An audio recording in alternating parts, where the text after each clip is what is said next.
I've traveled around the country, I've seen the dusty plains, but I'd rather be back home again, avoiding all the rains.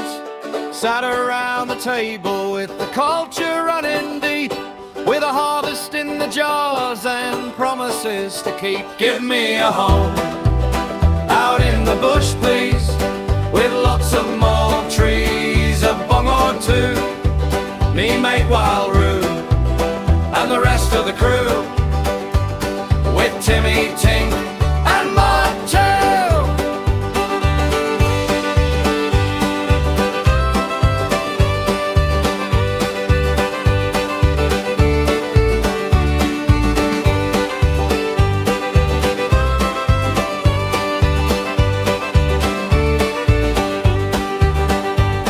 We've got a strong culture and some good stuff to share, with the microbial plan and the science in the air. Got the masters of the craft and the crew's all there, in me old smoking chair. Give me a home out in the bush, please, with lots of more trees, a bong or two, me mate WRCrew and the rest of the crew, with Timmy, Tink and Mark too.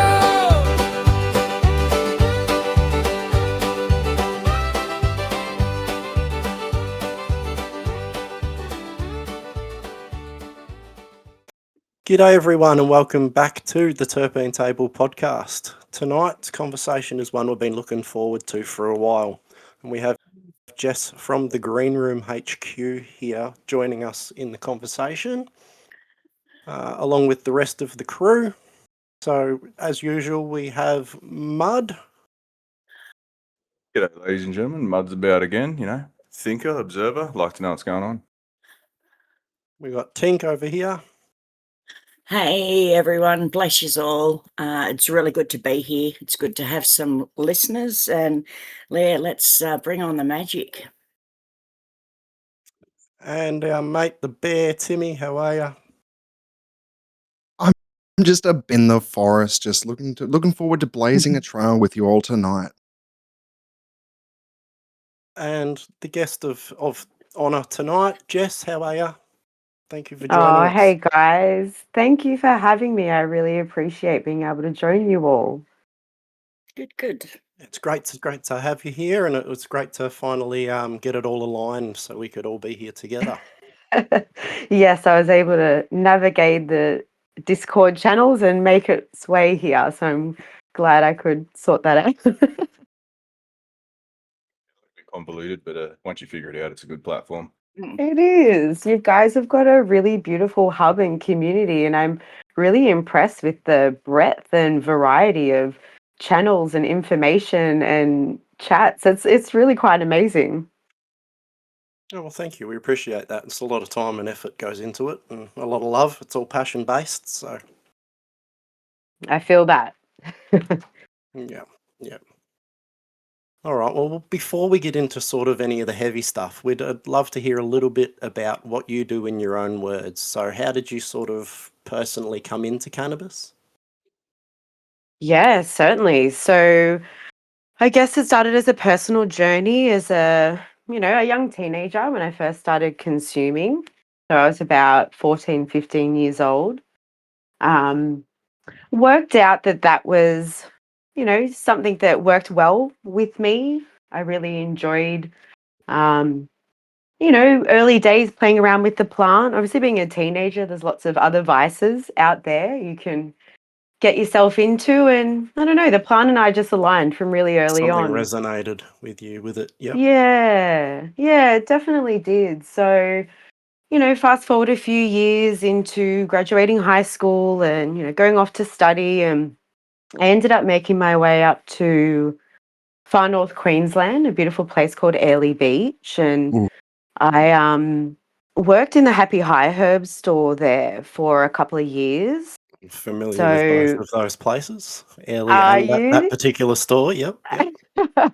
Yes, well, if you were there, circa 2008 to 2023, 2013, apologies. Mm, Yeah, diving into that plant medicine world and holistic therapies and alternative ways of thinking. And once again, that just supported my love for cannabis and, being with like minded people and those with a lot more lived experience and wisdom, being able to impart that on me. And that just, yeah, solidified even further along my journey. And, I certainly hustled my way through my early 20s and, Mhm. just it Yeah. really enjoyed the community aspect of it and giving medicine to the people. That's really what it's all about. And that's never really changed since the kind of light bulb went off, I guess, at about 21 for me. Yeah. And Okay. Yeah. then, yeah, so quite early on, definitely the advocation role was there.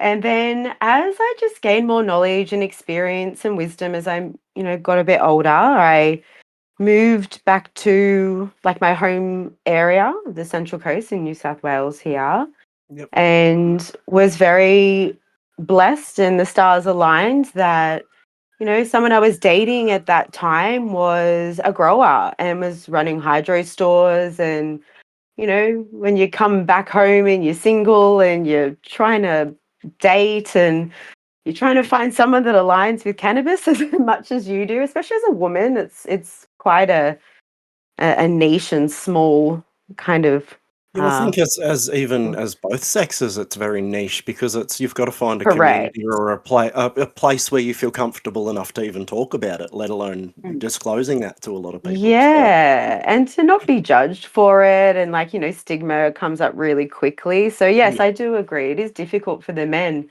as well to find just anyone like-minded who's a women or consumer. partners. Humans, I think it's Yeah, Yeah, difficult for humans in general. Yeah, just people. Yeah. Yeah. Yeah.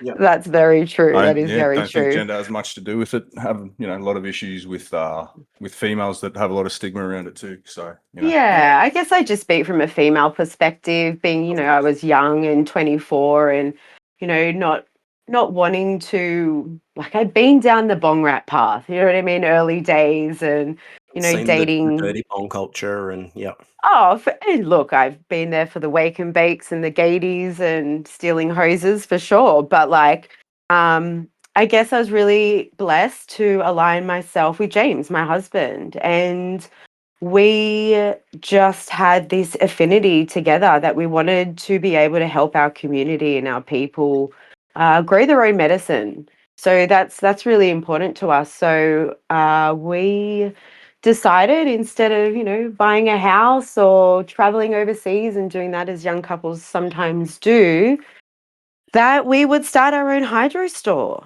And I that's a guess big investment. Yeah, it is, and we had a beautiful support from our family around us. They helped us, when we opened our store in 2017.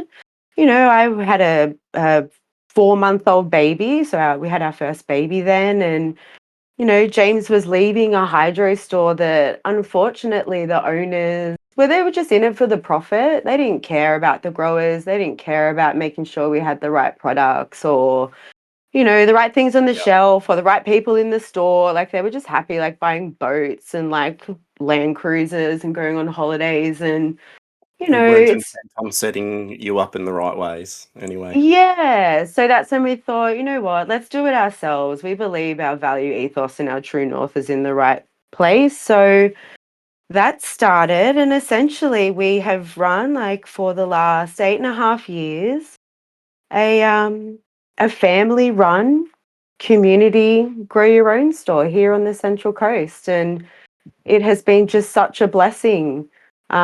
It's really purposeful work. We absolutely, business is hard and it can be difficult being public facing, 6 days yep. a week and all the stresses that come with just managing a small business in general, let alone running it, let alone dealing with growers and Yep, cannabis and the community. cannabis side of it, and yep, and the Yeah. pressure that comes with that as well. Yeah, Yeah, and just like navigating, obviously, I call it a gray space. If you talk legally, it's pretty black and white, but, just even like navigating how to move in that world. yep, Um, definitely. yeah, so not everyone can do it for sure. But we loved it, and it was just such an amazing time in our lives. So while I was also at the Greenroom Hydro, I was poached by a medical clinic, essentially, in my local community area. Yep. I spoke to them. I would do CBD consults on a Saturday. So I would run the store on my own on a Saturday and essentially just give out free information about, hemp, or whether that was CBD, full spectrum, just understanding more than just THC when it came to the plant, and how we could utilize that as a tool in our toolkit. And I loved Yeah, okay. that. So more so Yeah. like speaking rather than consulting, I would say. Just trying to, word it. Yeah, or Yeah. Yeah, like definitely. like promoting and positively promoting in a way. I'm Yeah, trying. Yeah. definitely. Like a lot of people, were very familiar with THC, and while that has its place in medicine, there's so many other cannabinoids to be, educated about. And it was just, yeah, it was beautiful being able to, shoot me any And question. Let's share your find out knowledge. together. Yeah. And yeah, Without pushing the sort of what was considered and what is still considered the illegal aspect, which is the THC, I guess.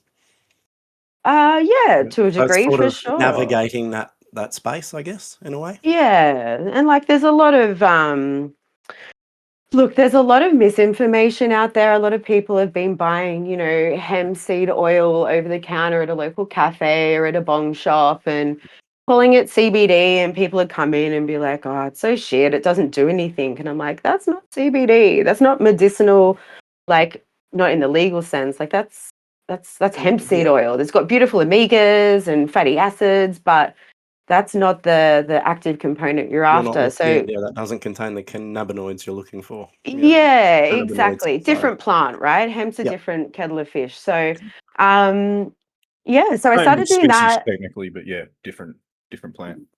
Sure. So when the cannabis clinic kind of reached out, I knew one of them there, and they were struggling. Like they were a sleep and respiratory physician specialist clinic that had pivoted maybe 2 years prior to looking at cannabis as an alternative to other polypharmacy sleep meds.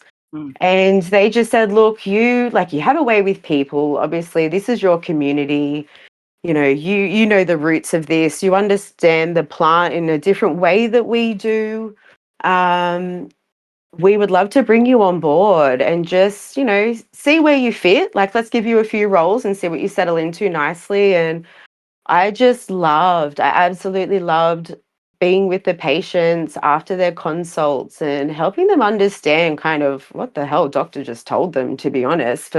For most novice users that are coming through a medical pathway, they're not necessarily thinking about cannabis unless you're in, I guess, a specific telehealth medicinal cannabis clinic. Yeah. You kind of know what you're going to get on the other side of that. But yeah, so that was really interesting, and like working, being able to sit in the meetings with medicinal cannabis brands and just like help the clinics make some deals, work out, what products are worthy of kind of being on a formulary, which essentially is just a list of what doctor will prescribe and can prescribe. And I was able to work on projects like helping first responders and ex-paramedics, fireys, nurses gain access to medicinal cannabis, which was amazing. That was quite Yeah, right. life-changing. And then I Yeah, was, for sure. just things like education on how to use vaporizers, what terpene boiling points are, why we don't necessarily call it indica and sativa, but I had to park it with the medicinal side on that because that I have just a question blew for their you. minds a little Still bit. very Yeah. ingrained. Yes. I Yeah. I have a Yeah. question for you, just a quick one. Sure. Do first responders struggle to gain access, do they? That's very sad. I find that very sad. Could you elaborate a bit on how they struggle with that? Yeah. Yes. Yes, certainly. So I had a lot, majority of them was ex-police officers, right? So you can already imagine there's a stigma and judgment attached for them just due to their profession and enforcing the law, right? So once a lot of them have, like, there's a lot of PTSD. Your police aren't going to the good jobs, in the community, they're going to the worst of the worst. So that Well, takes that's its right. And all toll. of them, yeah, all of them suffer it to some sort of degree, don't they? Yeah. Oh, definitely. And like So all did you first just put them through responders. to doctors and whatnot?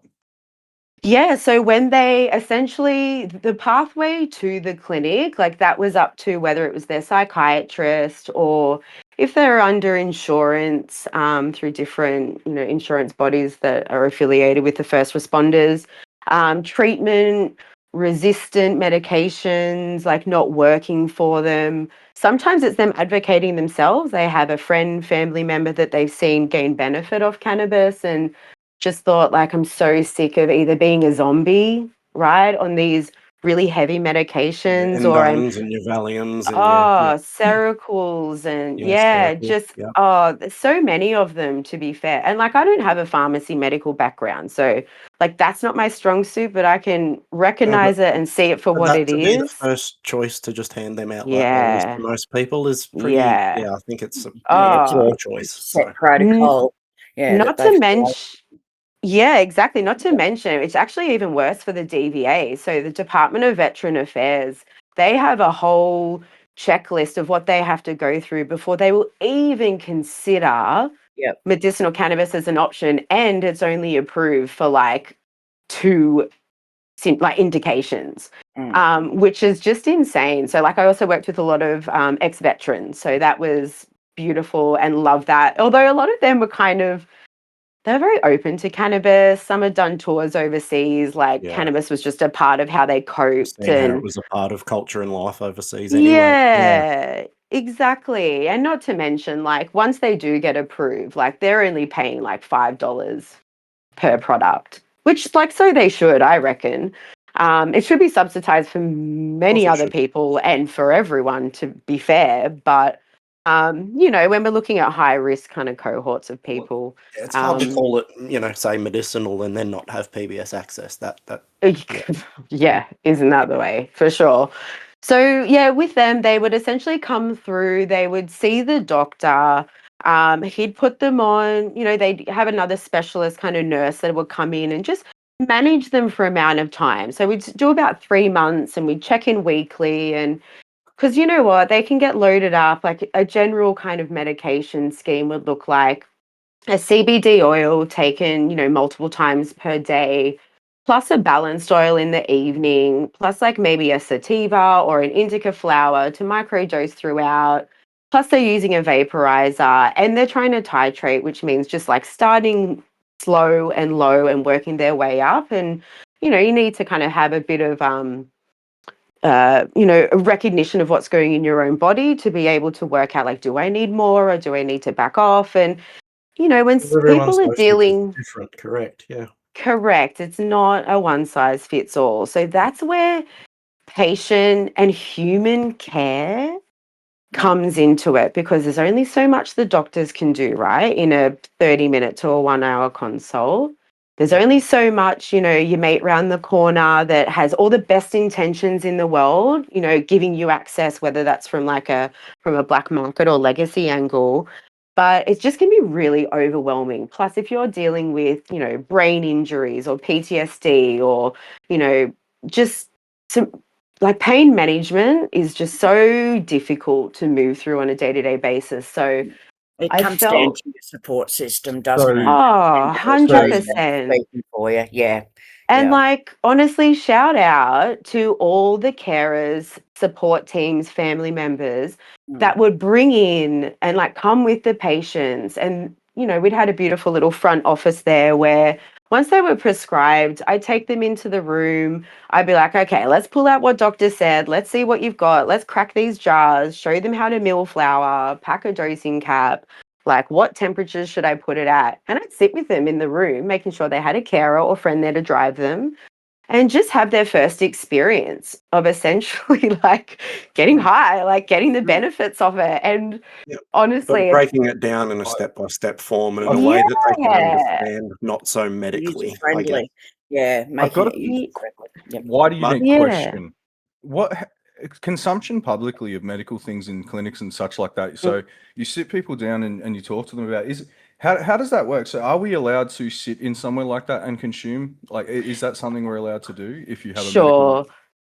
Yeah, look, that's like absolutely down to the discretion of like the clinic and what their premises are able to do. Like we had extraction fans and, a carbon filter to make sure that like, the odor Oh, of didn't course, of affect course. other Yeah. people and whatnot. But essentially, like if you're in a private residence or if you're in a clinic, like, I went down to Can Life Dispensary last year and we had a patient consumption event after one of the conferences, I believe in August last year.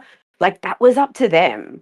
And that's Interesting. where I take my hat off to the ones that are willing to create that safe space for patient consumption Yeah, it's because up not to them. Yeah, everyone it's a private actually know. Yeah. entity, so And they can decide what happens on their grounds. Yeah, I like it. for sure. And like a lot of people have had a really bad experience, usually with an edible. That's the common consensus. Yeah. And they're really like they're already coming into it somewhat paranoid. There's a bit of anxiety there. So to be able to Yeah. do it in an intimate setting when it was just me and like, the patient and maybe their carer or a family member, and let them know like, hey, how are you feeling? Like it's not everything you thought it was going to be. And if we start slow and low, you can Absolutely. always take more, but you can't take less. So, yeah, it was I kind of was a bit of a jack of all trades in there. I could kind of, float around a few aspects of that business, which was really amazing. But what it did expose me to was the inner workings of the medicinal cannabis world. I'd never been in medicine before. I'd always been, in the community and grassroots. So, I don't know if anyone will ever let me in again because of just what I've seen and how, it could be done better. And yes, there are bad players and there are a lot of good players too. But that time that I got to be in the store with the growers and then like I'd pivot into a medicinal cannabis setting and it was just so funny the amount of growers and people I knew. This is my lived area. I've been here for, a few decades. So I'd have to like, pretend that I didn't know who they were on the other end of the phone and but have good banter with them, but honestly just help everyday Australians have better wellness. And just every day I would come home. Some days it's emotionally taxing. People aren't there for fun most of the time. They're there because life is really hard and they're struggling. And this is their last line, to be honest. Yeah, for a lot of people. Um, Yeah, well, that's right. It's that they're swallowing the stigma themselves to go, all right, well, I'm going to mhm. give it a go. Yeah, I got nothing left to try. Yeah. Yeah, correct. So I take my hat off to the clinic that I was with that they made room in their budget to have someone like me that was just able to bridge the gap. And I don't see a lot of clinics doing that. There are some, and I've worked with a few over the last year to help just implement certain things that I'm like, look, this gives a better patient experience. This ensures that they get the best out of their medication, or that, they might try one product or the other and go, oh, fuck it, like it didn't work, whatever, and go back onto other pharmaceuticals. So to really be patient, take the time, work through it. Like they could call me for free. I had no charge. They could call me at any time when And I was for in them to clinic. take you And on board as someone who had no sort of medical background as well, just to take you yeah, on your credibility in amongst the community, I guess is a huge thing yeah, for a clinic to do. So yeah. So I definitely, It'd be a requirement for all of them. yeah, it should be, to I be agree. honest. It definitely should be. There should be representatives from the community in every clinic to help them guide the way, because the doctors clearly don't have the knowledge. Otherwise, they wouldn't need people like you to hold the hands of poor people exactly. trying to. Yeah. It's a And like, position that's never filled too. That yeah. support role, that frontline access, that I will Mm, advocate, I'll stand there with you while you do what. This is the position that's never catered to, never budgeted to, never. mm, Yeah, and it's the care factor of the whole process. The Look at actual that for an in one-on-one with for, people. legacy and black market type people who want to work their way into the industry. Yeah. like that should just be an open door pathway. You should be able to Absolutely. just come in and barriers. say, look, yeah, I'm willing to come in and help and share my knowledge. So Yeah. many of us want to help in the, yeah. Yeah. You get And them it's all. just Whether Yeah. it's with an your interview experience. or Yeah. whatever you have to do to see Yeah. how valid your knowledge may be. But Yeah. A lot of Yeah. barriers to Yeah. entry.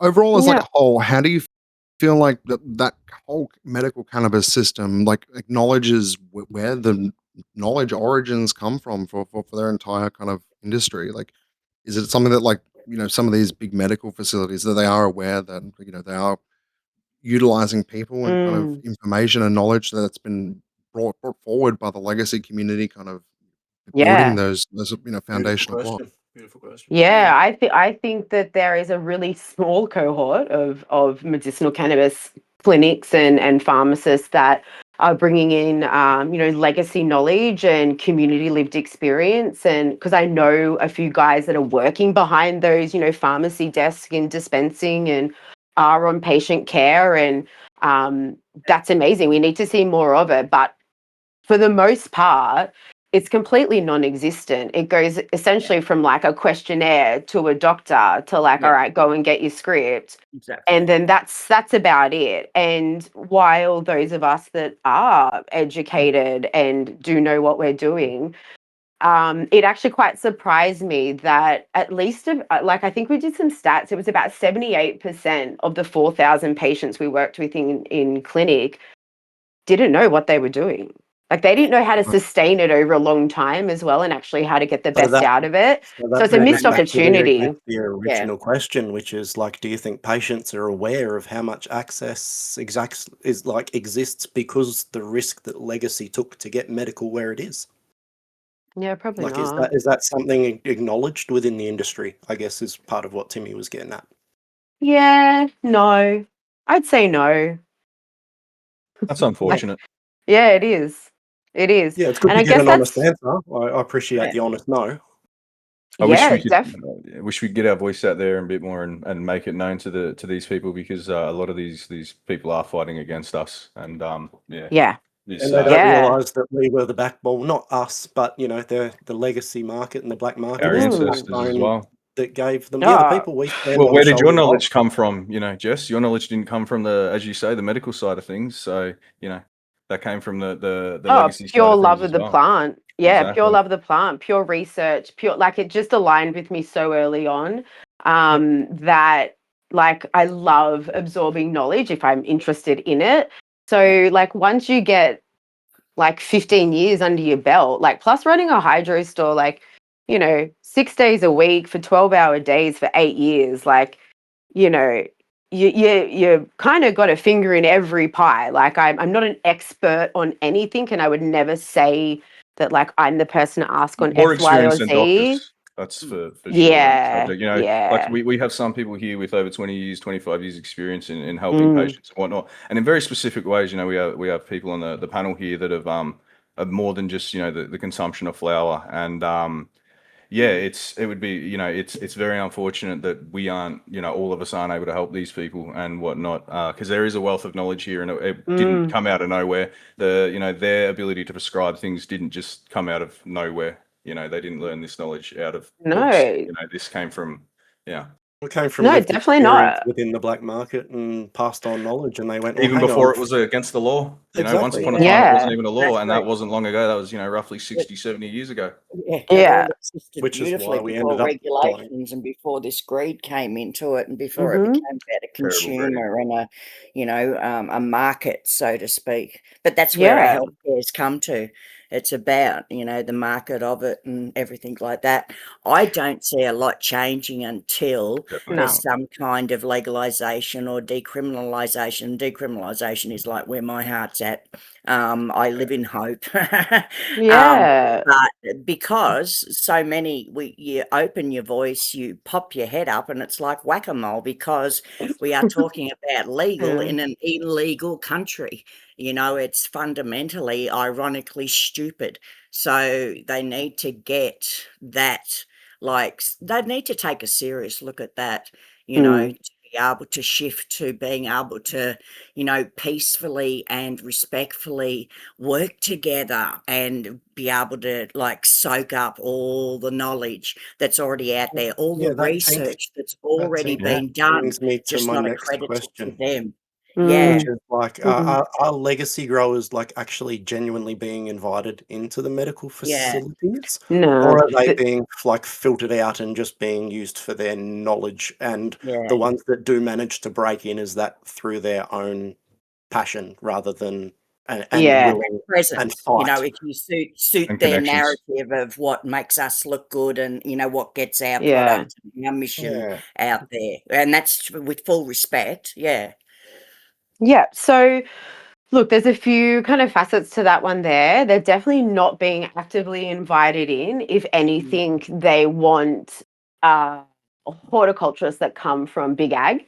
Like Yeah. they want people that have grown on scale. They don't want someone that's grown in their garage or in a tent or like in a warehouse. Yeah. The ones that are in there now, and there are a few of them in there doing really great work because it's like the love of the plant. Like they don't see legal or black market. They're like, I want to feed my families. I want to do what I love. I'm going to get in the garden, and I've This is had this my avenue to opportunity, do so. right? Yeah. Yeah. Yeah, right. And you can't, rag on anyone for the Not hustle and knocking them wanting to for make that, something no for way. themselves. I But would it's never sad. rag on anyone in the plant. Yeah, but it's sad that like the skill set isn't, Being utilised. recognized upon. Although, look, in saying this on the flip side, like the legacy cannabis growers can be a difficult bunch, right? They have a way they know works, and sometimes that doesn't go, or it doesn't align with like the facility SOPs of what standards and- commercial cultivation does, and that can cause some, ego wars and some a little bit internal disruption, right? So that's just like can be in any industry in which you have like recognized prior knowledge and you're coming in, right? Did the same in the clinic. I was like, why the hell would you want a CBD isolate? Like we need broad spectrum in this. And once I was in there, I learned. So I know a lot of the guys wish they could bring in their more craft honed in skills into a commercial operation. But look, there's one farm, and I know one of you guys have visited, that the CEO is listening. And he wants his growers to be able to have the freedom and flexibility and get the genetics that they want and the equipment they need and dial in the grow the way that they want. So I definitely. What's stopping them? Love to know the barriers that they face, because we're very open about our barriers. I'd really love to, sort of bridge that issue. What barriers are they facing? With Yeah, those that's right. things? Like, how can we make those just barriers a bit more publicised? Yeah. Yeah, very true. Like as far as in the grow, I would just say regulatory, like ODC Bureaucracy, type. shit, Yeah, literally. Government So things getting in the way of them as well as us, huh? Funny that. yeah. Yeah. Yeah, exactly. Like I had a really great friend of mine. He is a long-time legacy grower. He was up in Queensland, and absolutely, like I was like, I will buy your flower. You're an amazing grower and I love what you do. And they essentially turfed him out just to reduce costs. And they were like, oh, we're just going to get the inexperienced guys to run the grow. And I just went, what the fuck are you doing? Like, so this is another, yeah, like yeah. the We've money got a set of isn't as, targets that we just have to yeah, meet, and as long as our our EC's this and that, and so anyone can do that, then out you yeah, go. press the button. Yeah, Yeah. That's sad. literally. And he and that's when I was at the Greenroom. So like that was like maybe just over a year ago, and we had a meeting. We were going to retrofit one of the rooms, and we're going to like pop in some beautiful like dual spectrum LEDs, and we're going to change their fertigation. And they were moving from like double tier racks to like single. Like he just had so many amazing plans, but they were like, no, can't afford it. Sorry. Like you go in the end, like the margins, which I get it. It's a business. It needs to be able to be profitable to operate, but it was just sad to see, like, and now he's like, fuck. Yeah, but now, this. so I when just they need a switch up a break. cut, they've got a whole run that they're going to screw Mhm. completely up, because they're going to have all these old targets that they don't have any idea how to reach, or Yep. Well, Yep. can't Yes. read the That's plant what properly. happens when you have non-cannabis people come in and run a cannabis business, You though. can have So someone You that should can not grow are facilities wrong. of Yeah. corn and then bring them in. Yeah, but yeah, exactly, there's because they can grow corn on scale doesn't mean they can I grow think Yeah. cannabis on Yeah. scale. yeah, that falls back to barrier of entry. like if we were all allowed access to small grows in small scales, even even if needing regulation like the states has in some ways, he would be allowed to do his thing and able to do his thing for himself, and then he can scale himself to wherever he wants to be at. Or even So it's very, regulated home grow. Yeah. yeah, I mean, You know, I come mean, round the once caregiver, every 6 months and take a sample of my flower and go to get it tested for heavy Yeah. metals and all It's the rest of it. it's a And great then, opportunity for caregiver. Like America has Yep. their whole caregiver thing. You get this many patients. You go through it that way. You're allowed this many plants, and you care for this amount of people. And these Yep. people have to trust you to go to you to get these qualifications. You can't. Yeah. Yeah. So, And it's also getting this much needed research actually documented, and that's where we're lacking in the actual legal field is, and Same old, but they same could old, be basically. utilising it so much. So the funding would be well spent, in backing someone so Correct. clever. Yeah. I haven't Yeah. And actually look, this seen is much research in it. this like is the. Oh, sorry, go. no, you're right. You go ahead. No, I was just to back like piggybacking off that as well, as far as like the research that's available, or what's actually being done. So like at the moment there's been a TGA consultation, and essentially the TGA is saying to brands and companies, being like, well, you know what, you need to be investing in clinical trials and double blind placebo, that's gold level, and that costs a lot of money and that's a lot of time. And Yeah. people are already, you can get a prescription anyway. So like what's the incentive for anyone to do any further trials unless it's being done by renowned scientists and doctors overseas? There's a lot of People's great health stuff. is what you'd Yeah. hope. People's livelihoods, their healing is what you'd hope. The research is Yeah, purpose. well, us as Sure, black but like market, healing doesn't equal profit. Like if you're No. already in the No, game, absolutely they're not. like, why would I And that's the spend? issue we have. Exactly. So, and the problem with the Australian government regulatory bodies is that they won't they'll take on board research from other places in the world. Like, let's just look at the driving laws. Like, it's been done in Europe. We've been shown, you've got like a 4-hour lifespan after consuming dried flower. You have, up to 8 to 10 hours after edibles, and then they're driving, they're able to drive. There's no issues with that. But, we're being shut down here in Australia because they're like, no, well, without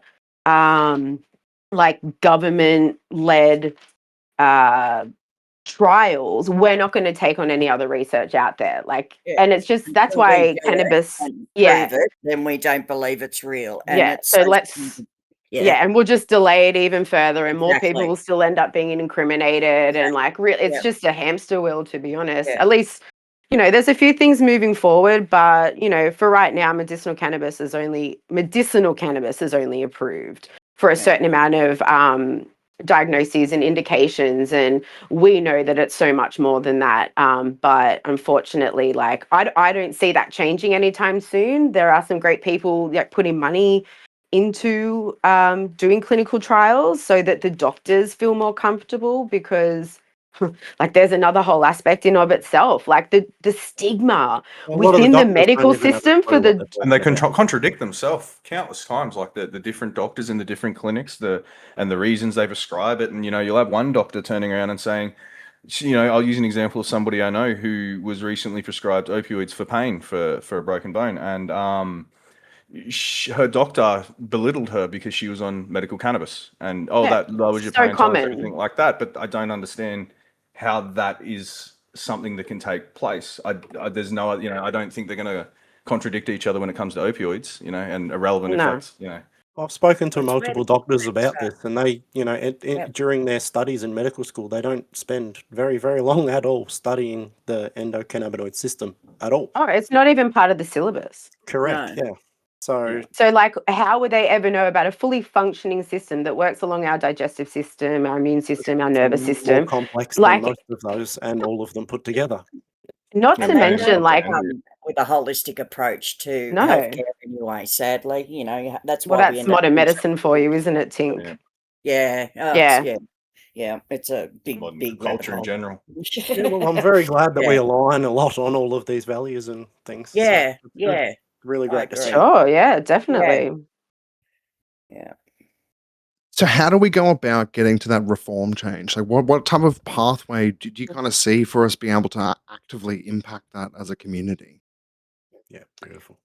Yeah, I feel like it's a bit of a beast standing in front of us, to be honest. We've got to slay it. Look, I want I want to see decriminalization come forward, but I don't think it will.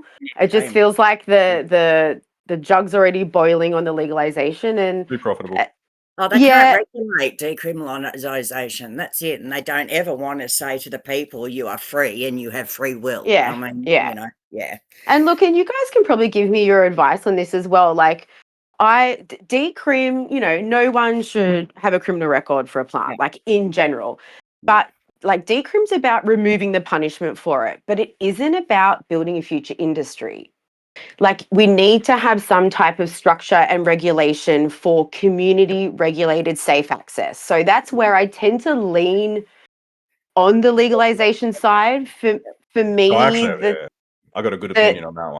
yeah, please. And I'm love the kind of variety of opinions on it, because this Well, I is how can't say we it's a good opinion. learn. I have my own opinion. I can never say that it's a good opinion. But my opinion on Oh, that is, so I think it comes down to free will. I think if you were to make it accessible for everybody, this is exactly the same if somebody goes down and they buy food that's not good for them, and they buy Panadol and all these things that aren't good for them. It's on you to make a conscious decision. If you're going to a source that is a bad source, that is your decision to make a negative impact on your own life. It is up to you to seek out good quality, and we can use the medical and the legacy, both sides of this. When you look at, say, there's some very bad actors within the medical side of things and some very bad actors within the legacy side, and you look at their quality and you look at their quality control, and if somebody consistently is going back to them and supplying people with that thing that represents who they are as a person, and we as humans should be able to judge that and we should police more from our own decisions. Vote with who you are, and you know what I mean. Like it's So it's does got that to do with come down being to smart. education? Does it? Yeah. So, Mark? what Yeah. education pathways for legacy Yeah. operators to like give them a pathway to come forward? And is that what you're talking about? And what I mean licensing, more or- is if you decriminalize it and everything along that, and our legacy growers can supply to our patients, to who we like to supply our patients, and the people that have been good to us, and that need help, and some of these people cannot get medical due to the same reasons they need it.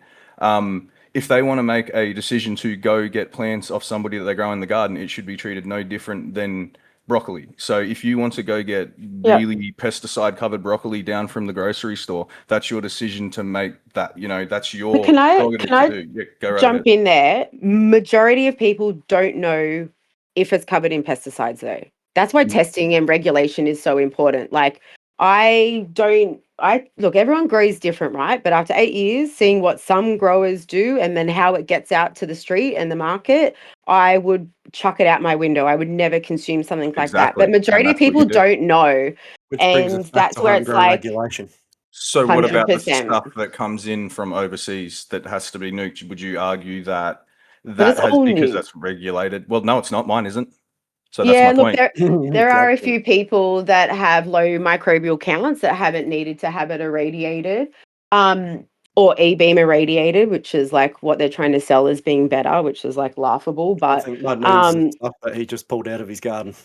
That's what I mean. Yeah. yeah. Yeah. So like I love the home grower. I believe that's the first thing that should come forward. Like, that's my number one, is like access for home growers. We just want to cultivate our own, full stop. Whether that comes into a model where that's then being put out to the people, like, a lot of us have been around long enough to know that there's everything from subpar quality that goes out to the people in the streets and the community, up to really great high grade, and that's up to the grower. But I think that's where education comes in for a patient or a consumer to be discerning and know what to look for. And this is where And I think legacy that's- can sorry. come in and take that role of educating the people. Agreed. Yeah, Agreed. And I think that's what Mud was saying with the organic But and why would all we the educate? choices. Why do we take our time to educate these people for the system to turn around and say to us, no, you aren't allowed to supply it, even though you have all the knowledge? Now go through these avenues. Go buy your cookies off the shelves. Go get your Jungle Boys. Yeah, but why withhold information to the people just because the regulatory or the government? Well, we aren't on their don't. That's side? why we have this podcast. That's the Yeah. whole And the point whole of what we do platform. here. Yeah. That's if you said yourself, you looked along here, and all the information we have here is very open, free, and we're risking our safety to do this. So no, we're not. Sure. It's more so the question falls back on their side of things. So why should we? We do, but why should we? I didn't say we're not going to. Why should we? I suppose to visualize it, we could look at, the farmers markets versus the, the supermarkets, Coles. the actual stores, that's what Mud and means, I farmers think. Yeah. markets, the culture got put out of whack anyway. So maybe we're pushing for, stuff that we want to come back anyway, that, it'd be lovely Well, to clean, see a holistic couple of food stores anyway of was their homegrown produce and, Mm-hmm. education and explanations behind it with your balm, access and maybe infused honeys and, that Yep. kind of world is what I'd like to see people have access. But we live in a world of OH&S, and that's what Yeah. and stamps on so much of what we want to, bring forth as an individual person or a Yeah, but community-based I think that brings ideas. us back to that thing, like I was saying the other night. Like, let us pay tax. Yeah, I'd We're happily standing pay here. tax and help our That's community. a I'd happily. controversial point. I'd The I happily- don't tax think thing. it is. but it's 'Cause about Oh, living in the world, If I can versus feed my family being in the publicly, black market. Yeah, we're not Mhm. trying to dodge and it. all the We're rest of trying it, to, yeah, use I'd I'm love to happy buy for a house regulation. with my revenue. I would love to. Yeah. My tax also go. If I could pay tax, I could help these hospitals. Imagine if all cannabis growers and other things paid tax. The hospitals wouldn't be better because they wouldn't be made better. But imagine the revenue that we could contribute to society, that we are being blocked. We are not being allowed to schools. contribute. We want to, exactly right. We want to contribute to our future and our people's future. Yeah. And we're not being allowed. Yeah, And okay, to be as coming fair, from most of someone us. who their school wasn't going to have a graduation for their kids, black market paid for all of those kids to have a graduation. Yeah, Well and like, to be fair, like, a lot of us sort of, lived off, proceedings and have been able to facilitate like a lifestyle and a life for ourselves and our families from dealing with the plant. It's like I'm paying the tax man anyway, you know what I mean? It's like, let what I think with the taxing, and why I say it's controversial is because, obviously on my platform I get a lot of different opinions, and they're like, tax isn't the lever they should use. And I agree. They shouldn't 1000%. overtax it. But it's Yeah. a reality. It's the reality of it. Exactly. Yeah, we're Yeah. going to That's my point, is that I'm happy to put my Yeah. hand up and say I'm here, this is what I do, and if you want me Yeah. to pay my way to We're do happy to so, I will legitimize do so. ourselves. Is I think That's the point. right. We're not Yeah, trying exactly. to hide here. You want to but come we around don't and have the test my avenues. flower? Come Yeah. around and Yeah, test my flower. exactly. Just You can't don't test come mine. around and I'll- arrest me. Yeah. Yeah. Yes, I exactly right. would love to see that happen for our legacy community and like community co-op. And look, I can't speak on too much now, but like, that's actively happening, at least where I am in my area right now, where,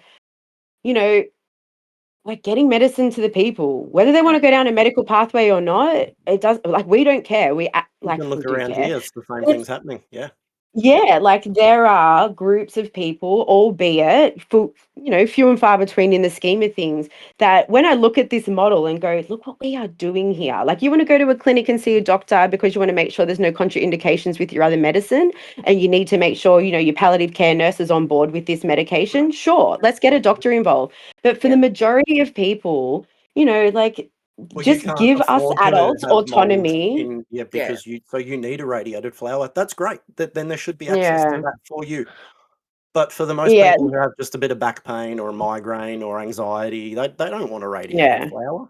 They want clean. Yeah, I don't want to radiate anything. No. I like to call it medical because to me it's lacking in the medicinal side of things, the legal access. Well, it is. I It's guess. medical cannabis. Yeah. It's not It's medicinal. not, when Yeah. I Anyway. do it so much. That's what like, legal cannabis. It's just Yeah. legal.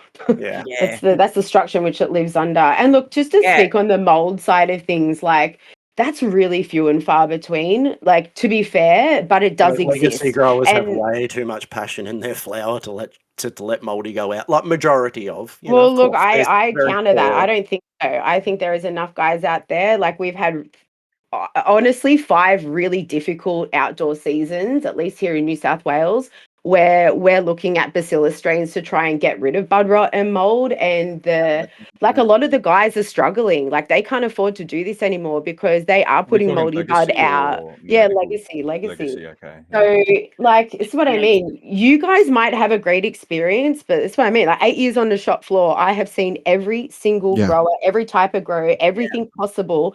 And I know that I have a select few that I would buy off. You know what I mean? I Like, agree it's with like that. I will consume yours But that's because I down to know it's people, right? safe. That you wouldn't source your food off somebody you didn't trust either. Like that But I comes down don't. to and that people. should Well, come down to unfortunately, we regulation. do though. We go But to that's on Coles, you we go to guys. Harris Farm, like That's on you guys. Like that's what I'm saying. That's a conscious decision.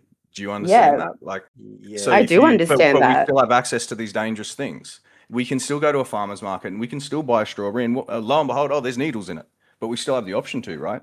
Why don't people have the option to just come to our farmer's market? And they never will. But they also shouldn't have to go through 10 bad products to actually Yeah, get agreed. access I to the mean, decent then one. And you, do you know what? you can tell a moldy bud. Inconsistency. I mean, if Not you can't look at a everyone bud can and though. Yeah, mate. but what if you're That's all. extracting oil from it? so You don't if know if it's you're been riddled with spider mite and then they've just Yeah. extracted oil and put it into a bottle with some MCT oil. This again, is that where, I'm comes back sorry, but like to this is where yeah, regulation you're okay. You don't have needs to to apologize. happen because it Yeah, is I'm all for it's regulation. pivotal for the safety of everyone Okay, so that's what's the current consuming it. regulation? Just nuke it. Is that going to be the regulation that we're all held accountable to and the one you're advocating for? Just nuking No, it to it's vegan. just So I no, would that's like just a your opinion. reality of it. But and it's not Well, a you're the one regulation. you're the one advocating for having. I'm sorry, you're the one advocating for having the you know, you want regulation, but could you tell me what sort of regulation? As it stands, there is only one sort of form of regulation. When it comes in, they nuke it, and you admitted that yourself. There is stuff in Australia that needs to be advocated for. There's growers here, so could you explain to me then what your stance is on how it should be regulated? Just so only certain people can sell it, or is there some No, other cannabinoids tested? We can't regulate it in that way until these people that have it medically legal will actually do the research while Well, they give us lock it a down way- under their own control. A way to have regulation ourselves. That's right. So yeah, Give us a yeah, I pathway. think Or is I that think what- you're right. Is that what your non-for-profits for? Is to find pathways like that? yeah. Okay, hang on. I think there's a few questions coming my way. So let's like bring it back as far as Excellent. regulation. I can repeat it if you like. No, all good. So like with the irradiation side of things, I guess that's just the reality. I can't For the medical change side, that on the medical side for sure. I think regulation as far as like community co-op legalization is that there are licenses that home like co-ops, like you can home grow, right? So that's a whole other thing on itself. Like you have your up to 12 plants, or well, that's what I think it should be. Up to 12 plants is a sufficient amount to facilitate yourself and the ones around you. If you don't wish to do that, then the home grower or a co-op style applies for a community compassionate carer license, where they are then able to grow and have samples tested to make sure it is clean and there's not heavy metals and there isn't pesticides in there, because that's the reality of home grow, is that even they're not educated enough.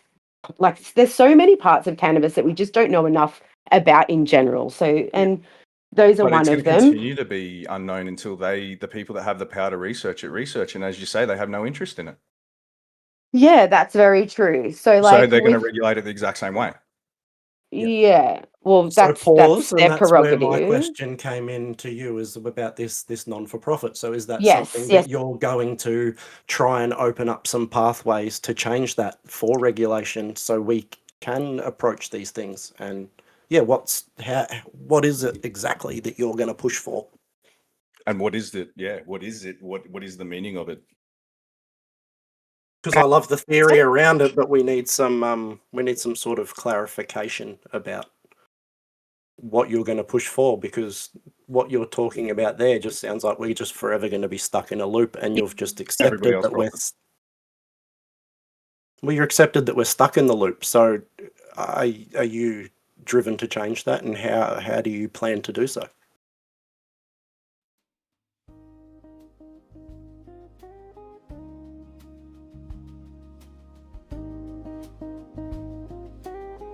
Sorry, ladies and gentlemen, I interrupt here as we hit a bit of tech drama in this episode.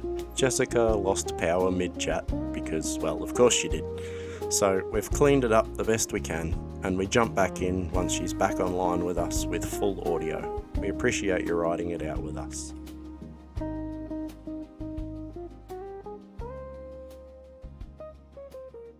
No, that's all right. I think we got you. It sounds all right. Wherever you're standing, keep standing there. There we All go. right, That's better. I'll stand in the middle of the garage. Yeah, one finger in the sky. One finger in the sky and just hope for the best. That's it. Yeah. Don't move Yeah, now. so I guess that brings us, to that question that I was trying to get to is, sorry, is that this non-for-profit, and you say we're sort of stuck in a loop here with irradiation and things. So is that something you're looking to bring forward to to the public and to the space? And is that something your non-for-profit's going to push for? Is pathways to change that? Yes. So look, it's the fact that I'm actively, dialed in on the not-for-profit. That's something that was an idea that I was putting to the people. So while that's actively out there, the non-for-profit is something that I guess the education around remediation needs to be there for the people, because majority just don't even realise what it is.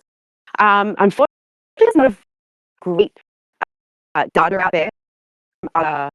More mature around. So it really can be, he said, she said, like irradiation. Obviously, we don't want that, but it doesn't actually affect terpenes and cannabinoids. That's one side of it. The other side of it is that they're trying to push cannabis into like the pharmaceutical jar, which it just doesn't fit into, right? It's an active living plant. So So that's to while educate people on the rest of it. yeah, And I'm going to beg to differ on that. It doesn't affect terpenes and cannabinoids. Of course it does. yeah, look, I think we're having technical issues again. like,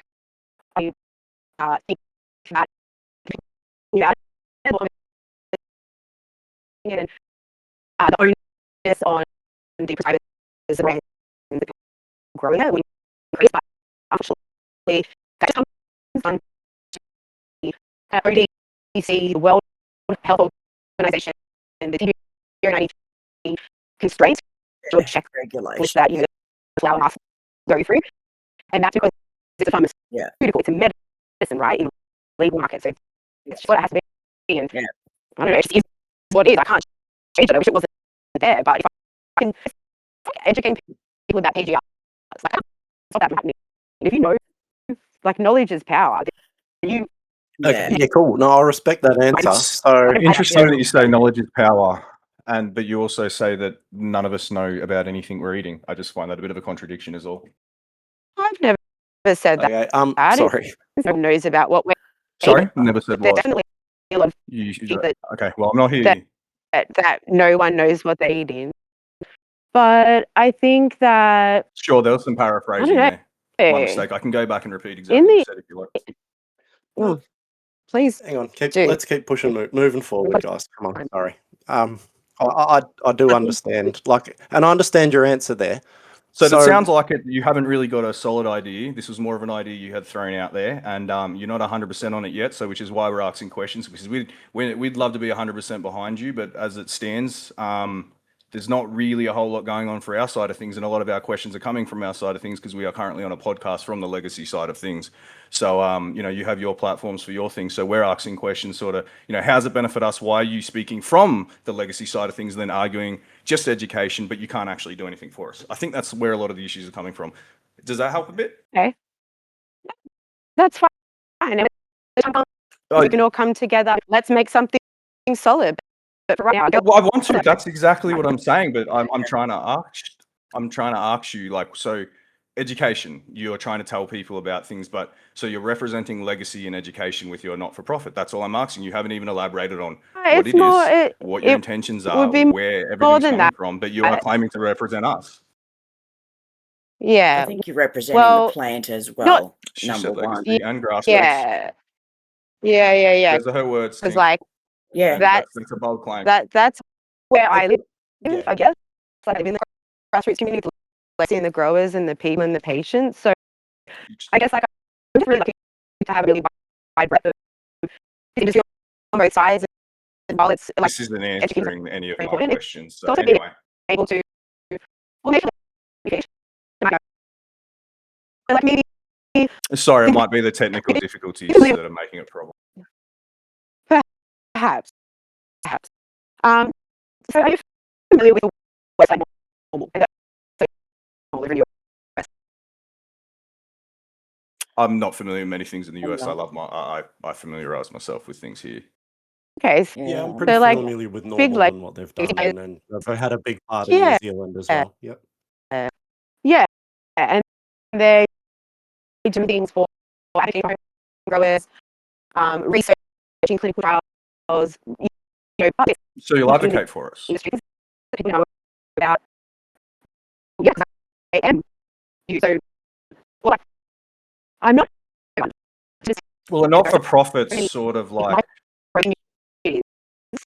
Look, man, I just want to get a website. I want to be able to get a there we go. hub together. Perfect. I want to This be is what able I'd to love to hear. bring, yeah. So hence why I'd like to. It's nice to be able to have Yeah, cool. a place where I can accumulate. Network To from. do this my own. Yeah. Absolutely not. But I Yeah. think of like to find out like what's what's happening with the writing laws. What grassroots initiative so when you have what A lot of communities already do this, and they're not not-for-profit. three. Well, look, like I said, there are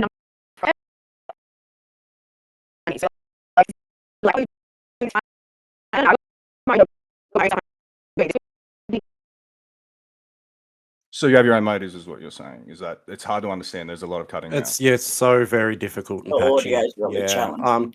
Yeah. I don't know. It's very hard to discuss this with such patchy audio because It there's a really lot is. of stuff Yeah. getting misinterpreted, and people Yeah. are It's not giving it the respect it needs. No, for exactly. such- And we wanted to build a lot of respect around this Yeah, conversation we as do. well. We So, do. Yeah. I'm look, I don't know. appreciating. Maybe we're going to have to come back and revisit this. I think. I'd love to. I think it's So- been so good, the discussion. I've learnt so much more about what's going on out there. You know, it brings more information. Sorry, I Tim. like the word So yeah, I think we'll education. come back and Yeah. we'll revisit this one another time. I appreciate everyone joining, and I appreciate that we managed to get this far with it. Yep. Hopefully, we can get Jess back again, and we can recap and start again from where we've sort of left off. Because I really do want to hear, and I'm sure the community wants to Yeah, hear I would have loved to have heard it too. Yeah. where we yeah, go I from think here it's with this. fabulous so far. If I can play one role in getting the right people for access to the plant, we continue to fight, giving ourselves a voice in this industry, then that's a great thing. Have I answered? Yeah, that- definitely. I totally agree. Yeah, And oh, I'm just like, Uh, and I am really sorry that our audio is so patchy because, like I said, yeah, I agree I'd with love what to you're have given it saying. more. And I think we really do have to revisit this because, yeah. Yeah, please. So if you're happy to come back again, Jess, when we've probably got, I'd love maybe not a to. blackout and you've got better audio Yeah. connection, and we'll Yeah. revisit this with a little bit more respect that it deserves because the audio is so patchy and it's so hard to get everyone's passion and things. Opinion. Well, I mean, it's a bit hard for Jess to speak when it's patchy, so I'd very much like Yeah. to hear her answer. And I we- can't we quite value what make you've out. got to say. Yeah. Yeah, we and I wanna- want to give it the respect. Exactly. Yeah. Yeah, sure, guys. Look, I don't know how well you can hear me now, but I'm disappointed that this has happened.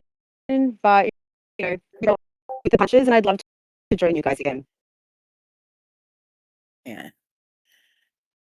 Did you get Love me to have you here again. there? A lot of questions I would have No? loved to have asked. Yes, I like great. asking questions. Hang on, Yeah, look, that we're came back pretty again, well, so great. maybe I'll That just was have to good. cop this out and we'll go again. Yeah. It's That coming was through clear now. Oh, I'm so Yeah, seems good, yeah. sorry. Well, no, we can Okay. hear you now. Oh, Yeah. it just the whole street's in a blackout by the looks of it. So I don't know if it's just Wi-Fi picking up and not, or I'm in the same spot I was an hour ago. So I'm so sorry. Standing up against the No, wall. everything in the sounds garage. clear again Would now. you like It's to just continue? yeah, we can try. I'm just mindful. I'm now standing out the in my driveway that my neighbors are like, Yeah. so that's okay. Yeah. Yeah. What would you like to do, guys? No, look, if we can, yeah, if you're going to stay that clear, that'll be great. I'd love to continue. I just didn't want to try and continue with it so patchy. Yeah, I want to give you enough, the respect you deserve into Yeah. to being able to speak Yeah, speak I on hear these what you're subjects. It wouldn't be saying. fair for you if this came out and I'm asking questions and then it's just you're replying and it's patchy. That's not fair. So Yeah. And it's not No, fair it's for not our great listeners who listening want to hear the either. answers to exactly this right. question. That's my point. That's what I'm saying. Yeah, it's not great Yeah. for people to get a full picture. So you were sharing that really what you're trying and wanting to achieve was a hub, a network where people can access different forms of support or education or products, I assume, as in, well, obviously hydro because you're well educated in those needs. Is that what you're bringing mainly to the table? Is that what you're?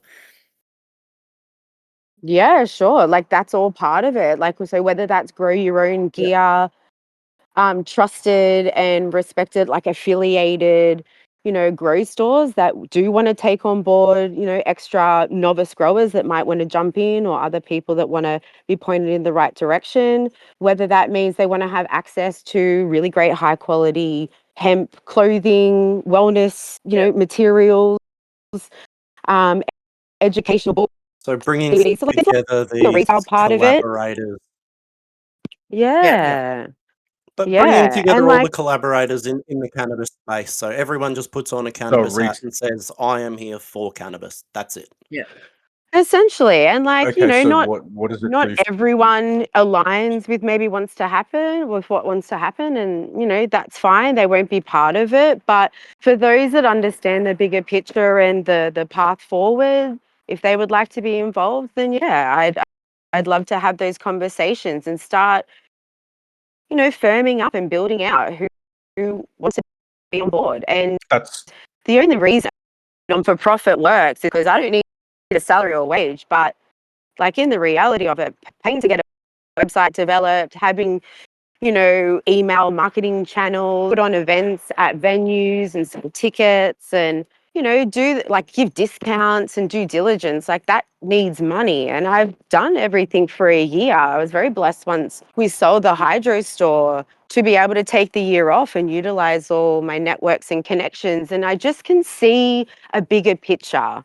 And I just want to start creating something that's tangible instead of just a thought, an idea. And look, I don't care that people want to push back on me. I don't care, I might not want to align with it because it shows to me the ones that do, they gravitate towards the space and they're the ones that I would like to bring on board. And then, let's just see how it unravels. It's just a thought that I've put out there. so I'm really big on what you're stating is manifestation. so what you're saying is you would like sort of crowdsourcing from the community, people that are in a legal space and can legally Yeah. give legal money to. So this is sort of what I'm asking. This is the Oh, transparency we're sort of and interested. So like community. we'd like to know where it comes from. Not for profits. It needs to have benefit. It needs to have people giving money. There needs to be. I don't know the technicalities of it and whatnot, the intricacies, but I'm assuming there needs to be some form of board or committee to control it, and then a Sure. chairman and things of that nature. So if you're saying you're trying to create these things and allow for discounts, that money's not coming out of thin air. Is that government? Is the government helping? That would be fantastic. If we could get the government to subsidize all of this, that would be incredible. Or is it, as you're saying, small hydro stores that are, they're giving back and they want to see this change. So they're giving back to that. That's sort of the questions we're trying to understand, because what the gist a lot of us had got was just, oh, it's a not-for-profit. And we sort of just didn't have the bigger picture. And it's hard to get behind the bigger picture that you're trying to represent here without explaining it to us. That's sort of our point of view. Yeah. So like the bigger picture, like I said, it's just an idea. I don't have the concrete pillars that people are, wanting to know, because if you listen to the video I put out, I said, hey guys, I have, I'm yeah. thinking about it. You know what I mean? So it's like, it's not that this is Just prior to happening. that, you were talking about you were stopping consulting. It was something you're only going to do to people, on a more personal level and things like that. What So was are you that going to for? be Sorry. consulting? Are you going to be consulting as part of it? Like, is that going to be part of the not-for-profit? Are we going to be helping some of these smaller Australian grow facilities get above it, get a head up above some of these American imports. Is that going to be part of it? So just firstly, there's no American imports. The US aren't allowed to import Canada, sorry, cannabis. my mistake. Yeah. So Canada So definitely make the up 80%. Americas, I will clarify next time for you. My mistake. Yeah. International Not imports. necessarily. Like, look, it's no, not really. Like, look, the government's not going to get on board. They absolutely don't care That's whether sad, isn't it? cannabis That's is here or not yet. there. Yeah, not yet. Like, obviously, we've got our legalized cannabis party, and the Greens Wow. have their own policies and whatnot. But like, that's a whole other kind of conversation. That's But not really got to do with us either. We won't, That's their side we of won't things. get into that one. Yeah. Yeah. No, please do. yeah. So like I just think where I was more thinking is that I've got a lot of support, right? I've got more support than I do not support. So when I'm like, all right, guys, if we were to crowdfund and let's say we do $10,000 and I can find a web developer that's like, yep, sweet, we can build this, we can make it the dynamic, interactive community hub that you want for the people that isn't already there. That's really the first just goal of it. The second goal, and like it might be selfish, but like I just love to be able to create community events where we can all come together in a So safe do we. Yeah, that's what we have. space and be able to consume and like trade and talk. Because to be fair, like I've done that at my hydro store where like on a Saturday afternoon, if you wanted to come and smoke up and chill and talk grow and talk cannabis and, do all the things we love doing, like I just looked to the front gate at 1:00 on a Saturday and we'd all I think chill that out. was sort of the answer So that we were looking for. Yeah, is Yeah, that you're that was going to be exactly advocating for exactly these what we're things looking to for. bring legacy into these community events and So festivals. essentially, you're a For sure. forward-facing. You want to be a forward-facing public network. Like you want people to be able to go to you and be the link between these things, as you say, events. Well, some of us legacy growers can't come and say like we want to allow. We want to help people and whatnot that are at public events or things like that, but we have no way to do that. Is that something a gap to bridge that you're looking to sort of build? yeah, that'd be great. I'd love to get Because the legacy part would private, love to be involved in venues. festivals. Beautiful. Yeah, well, look, 2 Well, years ago, sign us up because I we're tried there. to get together. Oh, 100%. Like, I don't know if you guys ever like in things that happened, between whatever the last 10 years. I tried to, when I was in the high school, like get the friends together, get the people that are behind it, and the politics, like the brands, do you want to work with this and I don't like them, and it's not going to be, it wasn't profitable, and we're scared of the regulatory bodies, and like I've tried to do this behind the scenes, so like it's what I mean, whether I put it public or not, this is something that I'm actively working on. Like I'm a busy gal, I'm a mum too, like I'm a wife, I've got community to help and I've got things to do, but I'm always 100%. actively I feel you there. in the right time. It will happen. In the right time, it'll happen. So the I just right got to lay the people with bricks the now same intentions. with the right people and with the right, Yeah. I need people to help me understand how to navigate an NFP world or a social equity world or a crowdsourcing world. Because like honestly, I just see myself as like a homegrown cannabis girl. Like I'm not a public, I guess to a degree, I'm a that's where a lot public of figure, there, but guys. I think we want to misinterpret pause you. things. Sorry, Matt, I want to pause you too. So this is exactly what we're trying to achieve from our legacy side of things. And you, like with this community, with the Wild Root community, with Wild Root cultivars, with the Terpene Table podcast. We've already discussed it and talked about how we can put on public-facing events while still being legacy. Yeah. So, if great. that's something Like, so you you're big guys, looking at, I'd be like, hey guys, let's collab. Let's bring more power this is together. why we wanted Like, it discussed and we wanted some, real respect around this conversation because it's something that we want. And if we can all very passionate together about, the right obviously. way, Yeah, very. and it can align in the right ways because I think we've got some very strong values and opinions on how it can align for us. And obviously you're the legal face for all of this, which is something you can sort of publicly stand up and do that we can't. Yeah. I guess I do, kind of wear that hat, but I don't see myself as like the legal cannabis girl. Like that's, I think you've earned that hat at the moment. Compared to, I mean, you're the only one representing this side of things by your, like you want to do you want to do things. You're sitting in this podcast with there isn't any doctors sitting in a podcast. So I think you this have is to how you're embrace going to that end hat. up with, Yeah. you're going to end up with it, and that's why I you've had legacy pushback from people and whatnot, because of the medical, mm, the tours through some of these facilities and whatnot. And, I don't know the backgrounds of that, so I'm not speaking for them, but, Yeah, but that's, the way you've just put it to us then, in that simple answer, yeah. clarified to me that you are exactly trying to achieve what we are Yeah, trying to achieve, coming at exactly. it from the other side of the got more fence. connections So on our side of if the we fence, Sure. yeah. can meet in the middle of this fence, then Mhm. why can't we achieve that? Why can't we 100%. Yeah. all meet together wearing the cannabis hat? It sounds Yeah, beautiful. Ex- it It does. is. exactly how it should happen. Exactly. Mm.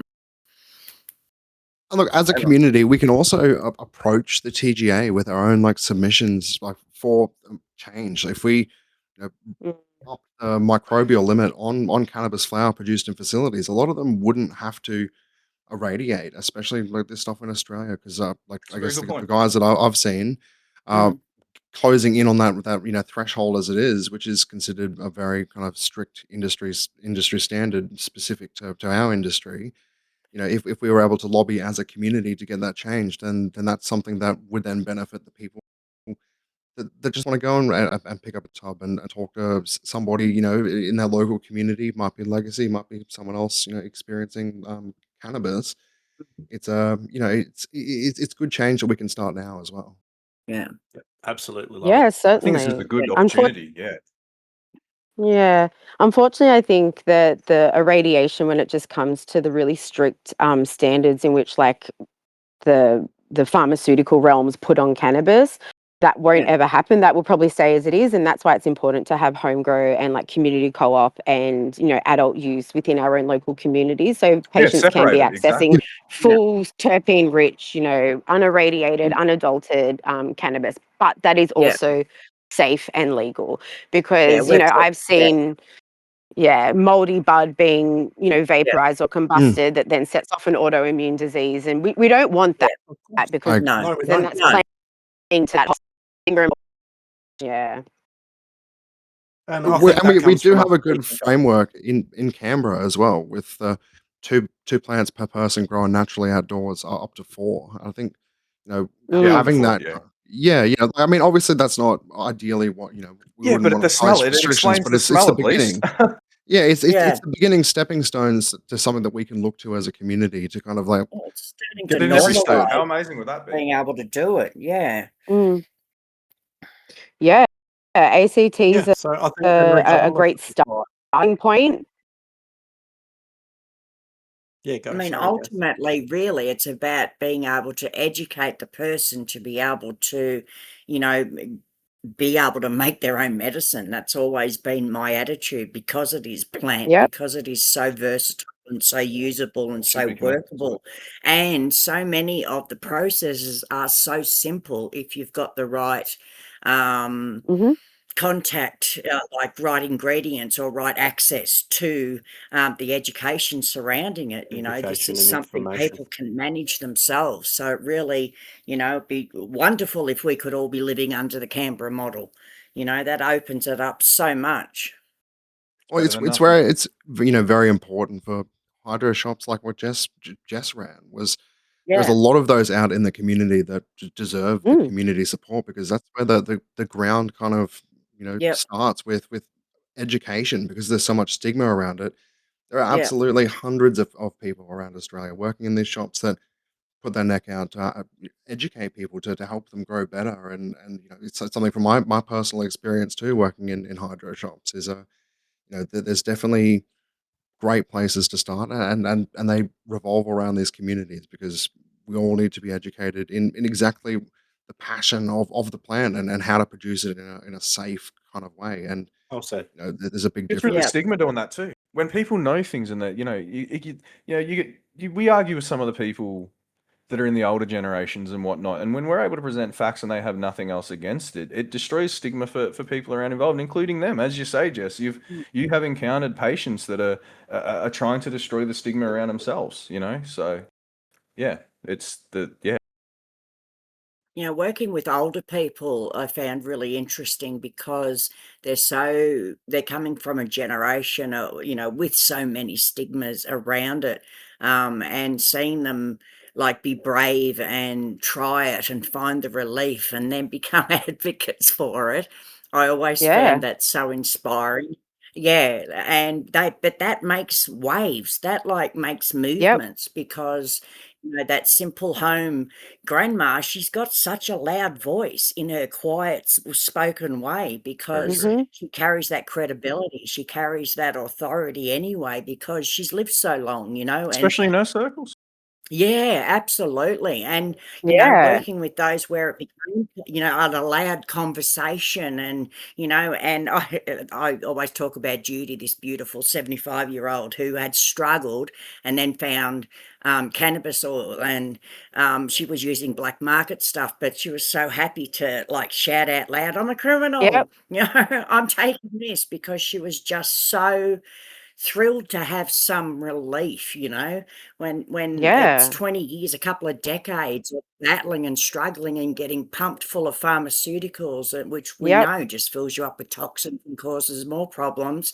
The pure joy with that fundamental relief, how does that not inspire us? Hey, Jess, it just Oh, keeps you exactly. That's wanting to spread it further. And, it fuels I joke with the some of my fire. beautiful of friends that, if we got our way, we'd be soaking people in baths of it because the world deserves it and needs it, you know? Yeah. It'd just be We've so nice to have so many more options for people and easier access. I've yeah. just late hearing of people that are getting refused by the Not harder to system. get variety. Like, it's Oh, they have to perfect. try something and they Exactly. spend so much money and so much Yeah, just to get the access and just if it doesn't yeah. work for them because and that's where that education beforehand would really come in handy. But Yeah. The it, price involved in it just breaks my heart because yeah, all of a sudden now we've got something that, to get some relief through the medical side of it, it will break your DSP benefits, Oh, and there's no It's 100%. subsidies on it for no. Yeah, Maybe and to get some kind well, of concessional there. subsidy, you've got to, as they call smalls, which are just tiny, and you're broken down again into if you're a poor person or have, a cash flow budget, you don't get access to the good stuff, So that always Can breaks my heart can a yeah, I that's little not a give barrier a we're see around bit that of changed. yeah. history insight? So you talked there about Yeah, a small yeah, thing on please. concession, and there is concession.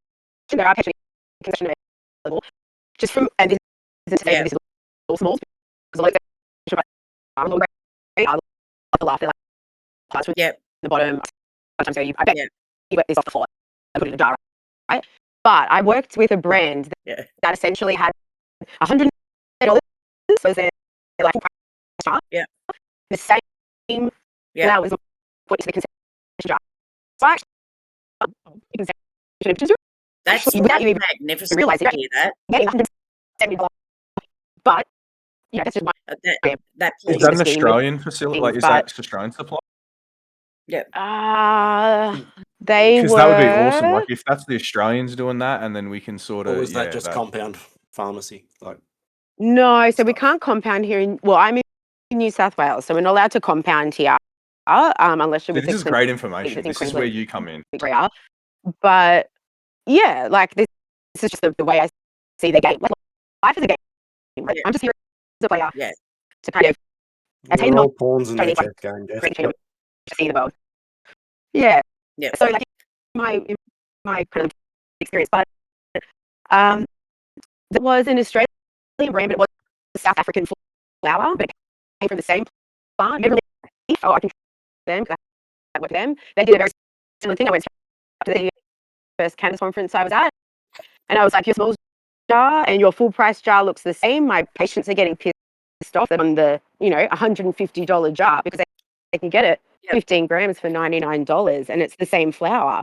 So there's good in both of it. I'm like, oh, I feel for the full price patients, but how good and actually get something that's worthy of having just yeah, because the medicinal cannabis has a real economic, like socio-economic block to it, the access, yeah, which is why, having it on Yeah. a PBS or having home grow and co-op is so important because the price points yeah, at the exactly.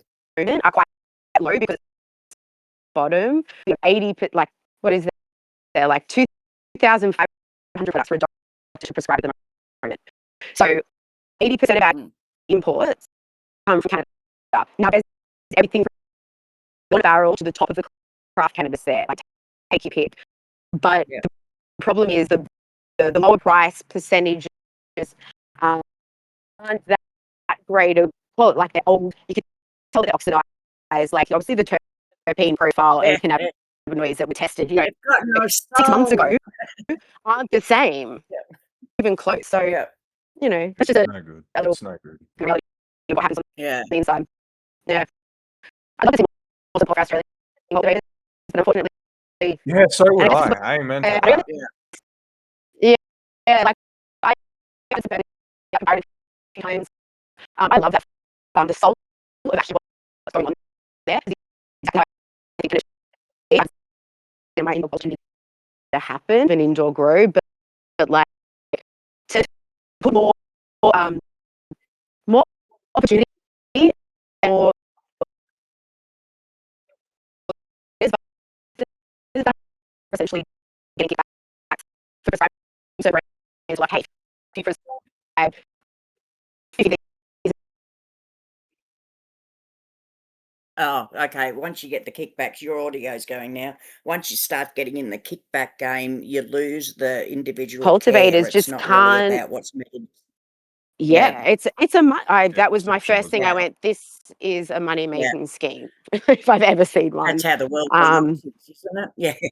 Yeah. Yeah. And Seroquel, So that was on the prescribed Yeah, list Serical. when, Don't get me started yeah, on Serical. So yeah. I yeah. actually, this is an interesting one, and I have a question. It's a bit of a strange one for you. Is there Okay. room in your for what you're doing in your not for profit or whatever your movement is, and you know maybe you know a title would be great if you could if it's an idea you'd love to do because I'd hate to keep calling it just a not for profit. If you could get a name behind it, that'd be fantastic. A Just movement. call it my Is there advocacy work. any Yeah.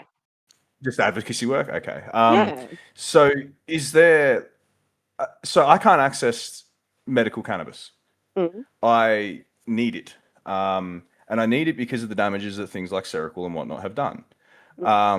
But how is there going to be? So you're talking about education. Is there maybe going to be a part of that that can educate me on paths that I could take to get medication and be allowed it because I'm not allowed by doctor Support standards. to I have get no it. support from the medical Yeah. side of things, yet I've reached out and yeah. So look, and this might be a personal question, but what are the reasons why you can't access it?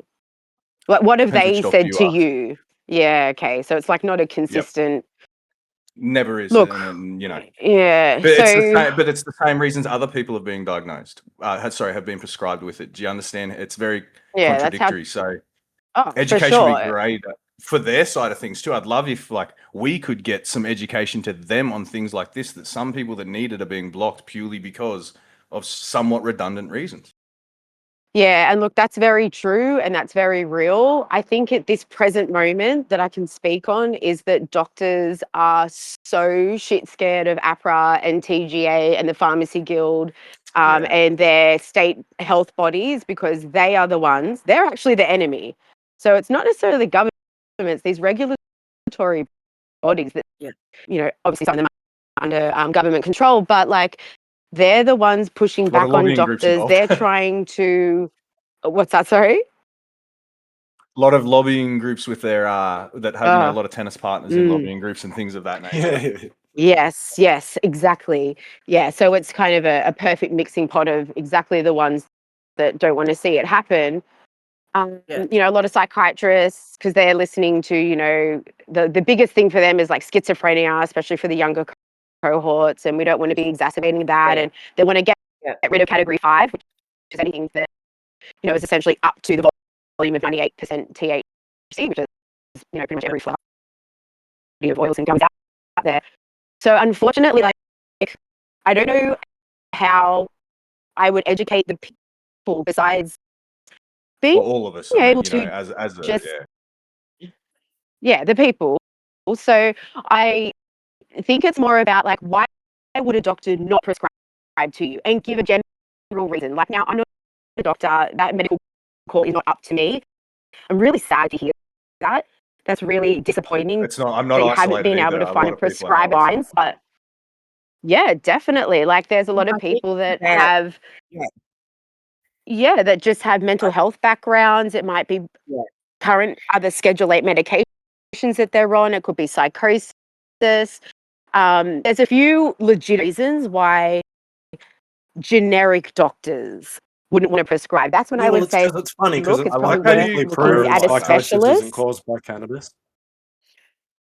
Yeah, I look, It's think caused Rue's by going to say, mixing so yeah, cannabis with other yeah, substances. So look, that that comes back is to education somewhat Opioid again. abuse can do true. the same. Yeah, it definitely can, but it's very real that cannabis, for some people, their physiology, that it's just not I agree. to I have them. known They aren't people able to be like in those that. altered states. Yeah, and that's really important that we just be aware and be But alcohol's the balanced in our same, conversation and you can buy that that in the cannabis shop. isn't for everyone. Yeah. Sure, yeah, Oh yeah. that's a No. government No, but issue. there's That's like, a way, why are you shape, guys or form. doing that? I Like, agree. Yeah. Yeah. Not fair. yeah. mm. So I think being Yeah. able to So give, like, so you basically, yeah. asked, how would I be able to educate someone like yourself on a Or pathway to more, take? how would we? And So that would like be all just, of us, how would we be able to push it towards them? Because you seem to have a lot more of an idea. So what I'm more asking is, yeah. would your platform give some of us a platform to sort of push? A lot of these. Like Timmy was saying, like lobby, like as a group, I guess, as well. Yeah, that'd be Yeah, great. like if it's not, yeah, that would be. Because I Yeah, can't, I'm that's like, what I'm I sort of love saying. I that. don't have a voice. I can't have a voice. I can't ever speak for medical side of things. I can't ever have a voice. But you have clearly had a lot more boots on the ground in the subject. I can only ever speak for legacy. So, Yeah. but if we combine our voices and were to sort of push that forward, because I think that needs to be, yeah. Here we go. These are the conversations we're here for. And This is I That's what think I it. it like. does Love it. come back to the respect for the management of the the consult and the the place that you're getting your support or your access through. Having a better delivery format or a better way of assessing the particular patient, I think, is needed, because we're still working Mm.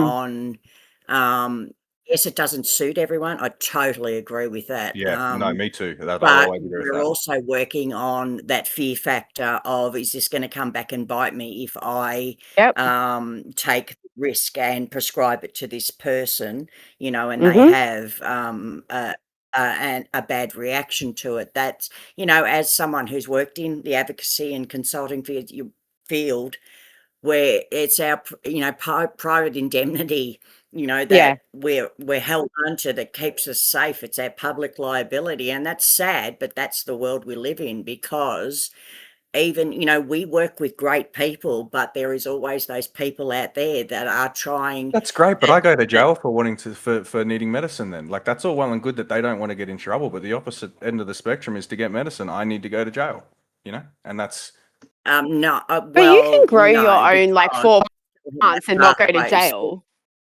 Yeah, we can. unless someone We finds out I have it, like I'm But, risking like, it. yeah, That's what the I'm sort of risk. saying. The sure, doctors but, have like, so you're not many going to avenues to jail for protect 4 them. plants. You're not going to jail for 4 plants, though. That's what I tell people. Not I'm like, now. honestly, learn what your limits are in your local area, in your state, and then do what's comfortable. Accept the risk you're willing to take. Yeah. But what if you take the risk for other people because they don't have access and they're too scared as well? That's Yeah, Well, sort but of then my that's a point. beautiful thing, you've got to and realise that, but you're yep, taking the risk, and But the yep. doctors won't take the risk for the people. That's my point precisely. That's No, sort of but what I'm they you getting can't at. are. have a martyr attitude like They I'm aren't. They won't exempt prescribe it. because You both just said they can't because they don't want to risk their own well-being. Yet there's people in this legacy community that risk their well-being because there's people that can't access it because doctors are too scared to risk theirs, and it's all lack of So education look, because they don't know. what my recommendation for you would be, because, like, this is where I have a bit of a unique experience in the medical world, that I wasn't just a telehealth clinic, right? This was a specialist clinic with Yeah, that authorized fascinates prescribers. me. Yeah, you don't There was see that extra, much.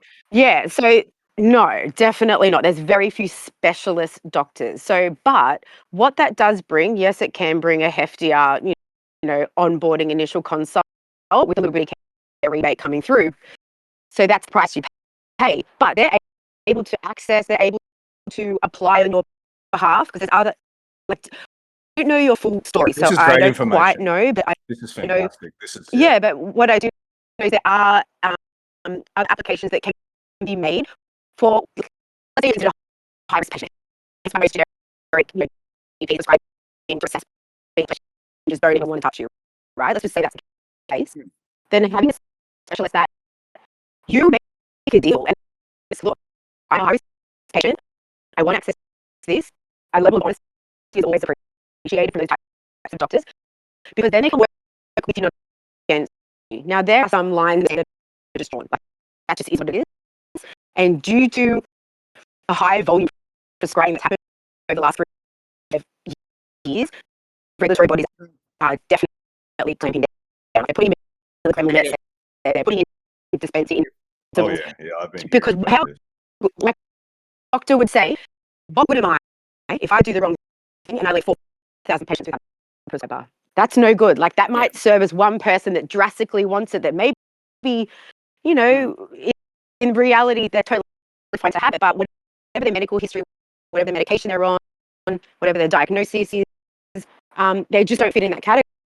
We're not going to sacrifice 4,000 patients for one patient because they want, I don't know, like maybe high volume. There's some people that want like 7 grams a day prescribed to them. I don't even know how they'd afford that, but in a medical realm. But there is where there needs to be a balanced approach where there are great doctors that are absolutely fucking 10 toes down for this, that are like, I will fight for this. I'll make sure my patients get what they need. And yes, it's life. We have to play the game. I'd love them to have a section on your website.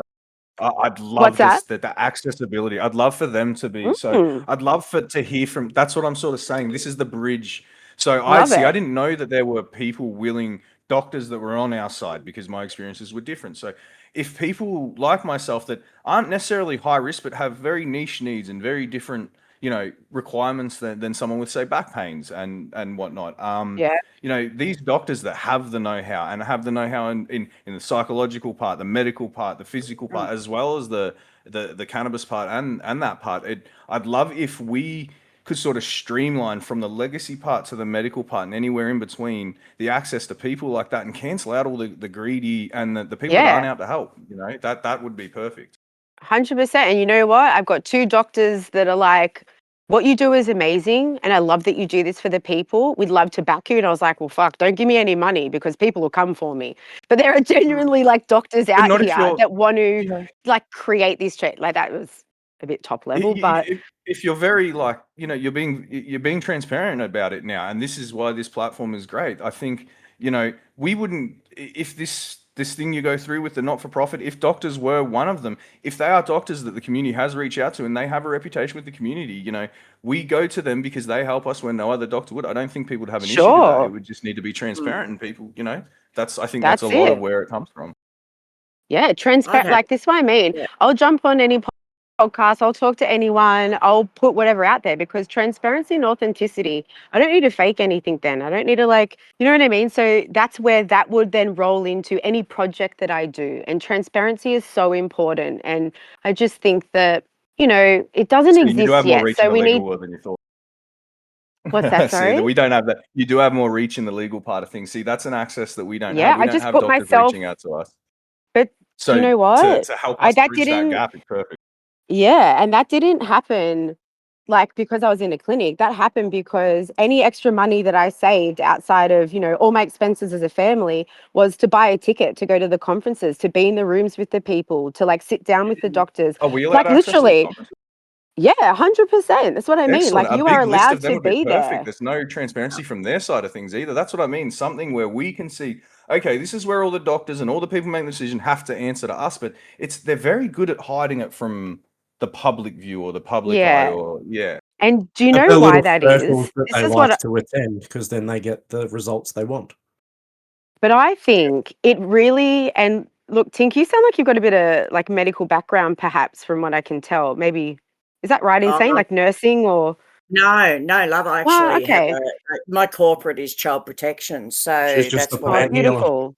in the corporate she's a world. plant I'm healer just love a it. 25, holistic 30 years. healer, She's very so switched on. I have plant, herbal, holistic And a healing lot of people that she is heals. my focus, which has been for 20, 25, 30 years, love. Oh, lovely. We probably know a I lot have of the I have same a people major then.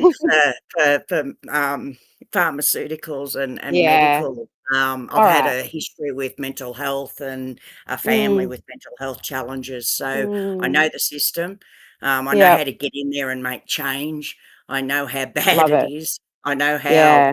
easy you can go down and there's no one there to support you.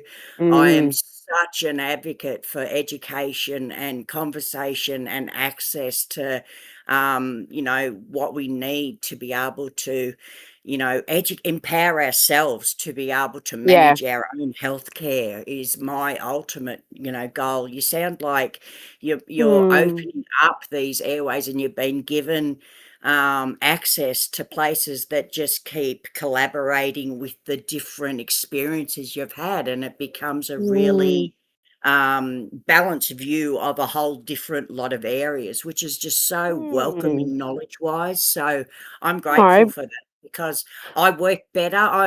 I think if we all carried a teachable heart and understood yeah. we're forever learning, we'd come together a lot easier, because there's always something that we Mm, can gain from listening to someone else and hearing their opinion and hearing what their struggles are. And then we see yep. what the needs are. And yeah, I think it's all really fabulous Oh, personally. fantastic. And I Yeah, agree. We're forever a student, right? We're always yeah, learning and absolutely. attaining more. I think Yeah, just circling back, so yeah, with as far as like cannabis sits in a Schedule 8 yeah, medication category, and I yeah, actually think that is the biggest cause yeah. of so much of the drama Well, because you that think sits we'll in a drug follow of America? dependence. Yeah, because Yeah. Yeah. America, Yeah. Trump, what he's just descheduled marijuana, they call it over there, which I find weird. But anyway, No, it's a um, complete racial slur undertone. We need to yeah, so educate on he's how just we word it as well. yeah, Yeah. yeah, Exactly. I hate descheduled that it. word. I saw that as positive. I think there's so many hidden agendas with there, so I don't really want to get into it. But it would be Yeah. so It, nice to see that declassified into a. I yeah. totally agree with that. Yeah, Yeah. yeah, So from everything I kind of absorbed, I went, the fact that this plant sits in Schedule 8 yeah, causes so much. yeah, You can't educate, you can't inform, we can't, like, no one's allowed to talk about it. And that's just the rules that are put on by, It's already defined. Yeah. ODC, APRA, and other yeah, bodies. So if that's removed, then where you were talking about like the gatekeeping of, let's say, the conferences where the general public doesn't go into. Now, I'm about to go to United in Compassion, which is in 2 weeks up in Brisbane. And there's only 2 medicinal cannabis conferences that happen. So there's UIC in Brisbane and there's A Cannabis in Melbourne. Now, those tickets are anywhere from $900 to $1,200 just to be Whoa. there, right? So that's what I mean. I save my own full-on money to like be in these rooms so that Yeah. I almost see myself as an infiltrator to the medical side. Because trust me, not everyone wants me there. Could you Not whisper the everyone. secrets to the podcast for us? Oh, darn. Unfortunately, there's no secrets. You can just like buy a ticket and like put your name down and Oh, attain a darn, ticket darn, and darn. go. It's always right at But those magic Big paywall moments. though. Big paywall. isn't it? Yeah, We it's a just lost you. huge paywall. So that Yeah, that in turn then only, brings a certain amount of people. Like, who can afford like $900 for a ticket as a general public just to be able to gain information, access, and insight? Like, I'm about to sit with Bonnie Goldstein, who's one of the biggest, most amazing cannabis yeah, pediatric doctors and nurses in the US. Like, what I learned from her, like sitting in a room with yeah. her, is amazing. Gold. And I would never Yes. learn that here. But for me, it's No. really important to be in these rooms because if I'm not, who else is going to be there? Who Yeah. else is going to do Oh, this? And someone's while got to I'm willing, represent. Yeah, someone please like come with yeah, me. Let's make waves. Let's make a presence yeah, known because it's at the point where they're like, do you want to speak on behalf of the patient group? And I'm like, I don't think the time is now. Like, there's just so much regulatory pressure on the doctors that they're just worried about survival right now. And sometimes you've yeah, got to read the yeah, room and be like, all right, they're already trying to ban category 5 flour, which is pretty much all flour. They're trying to ban concentrates. yeah. They're trying to reduce access, which then is causing, harm, and it's pushing Why do you think that is? people. Because it's essentially, with no data backed behind this, by the way, the psychiatrists have come out and said that there is an increase in hospital representations of psychiatry symptoms. Now, it doesn't differ between illicit and medicinal cannabis use, but Yeah. what I love is that they're willing to write, letterhead signed letters to each state health minister and make these very sweeping claims Yeah. which aren't It's necessarily criminal. backed as well. Yeah. But then you've Yeah. got the government shaking in their boots and their lobbyists behind them Yeah. going, oh, you better do something about this. Like, this is a fucking wild, wild west. Yeah. When really the conversation is so much bigger than that. But it is really important to protect a medical market. I really do think that there are genuine patients that need doctors' help. But for the Yeah. most part, we need to move past this fear-mongering prohibition trail of thinking when it comes to cannabis. But And you we need know, to I'm recognise that the legal market is also a canopy to oh introduce and utilize more of the legacy market. In my yeah, opinion, because of Yeah. the way the world works and society works, we would be a little bit ignorant to believe that we could avoid it and just stand up yeah, and be used. Yeah, Yeah. Oh, absolutely. I Well, Yeah. just that brings I me back hope to like what Jess is doing and like saying, and Mud yeah, yourself, like you're saying, like we're all behind this then, because if that's going to give us a absolutely. voice in the legal as long as we sphere, have the voice as well. Yeah. Like Yeah, if we're helping these people, the people that are helping us, but I'm not sure how to word this correctly. It's a very unusual train of thought. So, I just feel we all should have a voice. If we're advocating and for things on the medical side of things and the good doctors and things like that, we also have to understand that there are bad doctors that will get yeah, traction from that. So we would still like a voice so that we can back up the people that when they fall into trouble, like America, mm-hmm, the States are a good example, like the legal cannabis industry lobbying directly against their own people by the end of it. You know what I mean? Like it's mm, it's chaotic. It's the and, Wild and West. maybe it's like what you've just pointed out, Jess. Maybe it's as simple as our first move is to show up. yeah, Yeah, To show up yeah, and 100%. I be agree. in the room and be having those conversations and be representing. So yeah, I agree with that. yeah. Like, Yeah, for trust me, sure. there are some that Yeah, absolutely shake in their boots when I walk in that room yeah, because I'm like, you're yeah, fucking fakes and you're frauds, and you know that I know exactly. that, and Yeah, I'll tell the people that. But there are yeah, genuinely great people in there that are, like, they're playing the game. They're like, look, I love this shit, and I was going to do yeah, this whether they were going to let me or not, type thing. And yeah, I fuck with that. Like, I've got a yeah, very rebellious, yeah. anti-authoritarian Same. Yeah, personality. So yeah, I also understand that this is a game and we're all player ones in this. So yeah. But if you're not how in it, you we can't change it. You've got to get in. I have a exactly. I question. saw that in the government that when I was Yeah. so many years, I made such Mhm. a huge impact by being in there and calling them out from the Yep. inside, not being on Yep. the outside judging, but in there role modeling. This is how you do it. Mhm. They try so hard to shut you down and everything, but this is our Yeah. calling. And And I've this had is that. tonight, the podcast, the conversation. This Yeah. is us stepping up and putting it out there in our way, still saying safe and protected, but being Mhm. brave enough to want these conversations and move it forward. Yeah, it's So, great. It's all okay, I I have can a ask question for for. agree, you, agree, Jess. agree. But I think I can't personally attend that only because of where Yep. my legal status currently stands. I will. Yeah. I shouldn't, but I will. If when I Yeah, can, but I have a question about that. Super quick one. Sorry to cut you off, Roo, but just a very quick question. If we help champion this cause, Jess, and I hate to keep referring it to the not for profit, but that's just the title. we call it the It's Yeah, cannabis. just go how for it. it's just how it is because it hasn't manifested into anything yet. Call it For Um, sure. if with that crowdfunding, is that something that to give us a voice, and not a lot of people can afford, as you said, it takes a lot from your family to afford that 900 to 15, $1,300-$1,500 for the ticket. Yeah. With this Plus not for flights and profit, yeah, accommodation yeah, and food, like, water, yeah. everything. But It's all right. do you know, is there is there intentions to use that community funding with a bit of the legacy people Well, helping, a that's little bit of my was everyone my helping thought automatically. Yeah. to help representatives from the legacy side of things get to these things as well as yourself? I think if the community wants that, this is what I mean. Like, it's up to the people that Yeah, that's are why on we're asking board. these Like, things.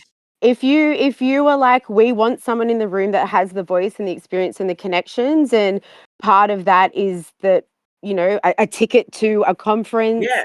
maybe it's for a People few might of wanna us. Like, it's donate. not just me. Like, Exactly. Yeah. Well, that's what I so love it's to Yeah. like, hear. let's represent, Yeah. because do you know what it's like walking into a conference full of medical people on my Wouldn't have a own? clue. I'm Oh, like, been there, done fuck, that. they, Yeah. I haven't done the medical conference, but I've been in oh, places that, yeah, whoa. No, but we'd love to and come out in force, you know? We I'm would. glad I yeah, believe in myself. Yeah. it would be amazing. And honestly, like, there's a few of us. I'll just quickly name drop. We've got like Kyla from Cannid Curious. We've got Yossip from Friendly Aussie Buds and Grindaroo. Who else? There's a couple other people that, yes, while they do a few of their own projects, like, we're genuinely here being like, we're the people. Like, why aren't Yeah. you listening to us? Like, why do you not care? And so that's where it's like just about articulating the message, right? That lands well Yeah. with the ones receiving, because I Yeah, we love don't the speak the same language with advocacy. all them. That's for No, we sure. don't. But you know what? I have this natural ability, and I just to maybe wear many hats. I can kind of pivot. I'm a bit of a chameleon, so you can put me in the trenches with the boys and that's all good, or you can put me in a boardroom with the CEOs and that's fine too. So hence why authenticity is really important. But I have had to learn, you know, I'm a very passionate, fiery person. I have had to learn to be able to articulate the tone and message so that it lands, because creating the Exactly. change is so important. Yeah. And you come off combative, you come off with a us versus them attitude, like they it's the attitude test, man. They don't want it. So if I Lose can the kind of conversation. amalgamate those different voices and tones and opinions, and we have a place, like, look, this is where the green room hub would come into it. I'd be like, well, this is a place where we can have a poll and a forum, and like, let's open up submissions. So it's like, when I go to something like this, I can sit on a panel and I can represent the greater voice of the people, because right now I am honing in my skills, and I know that this year ahead of me, I'll be able to deliver this message the way it should. I'm just not ready yet, but I need my people behind me. And while, you know, we don't know what's ahead, I actually can see the end goal of what this could be. I just don't know how to get there yet. What is it then? So That's a it's, great thing. What is the end goal you see? That's a fantastic yeah, point to make. unity. I'd love to be able to have a voice. Like, I do speak to the politicians, so Rachel Payne and David Eddershank Yeah, from you have way more Victoria. power than us. That's what I'm saying. You No, say no, I no. think you're being It's humble. not though.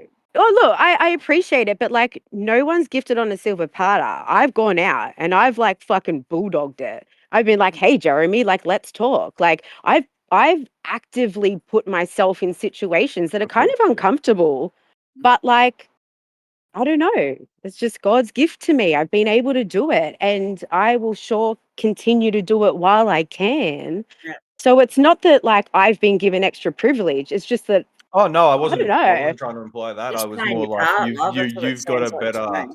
position, Yeah. because I very obviously couldn't go into these rooms and have these conversations. I would very clearly get into Yeah. arguments with these people. So, you know, Look, I you've still get in arguments with them. That's what I mean. It's just that the way I articulate it and deliver it is different. And yeah, I don't know. I see, because I see the support and I see where this is all moving.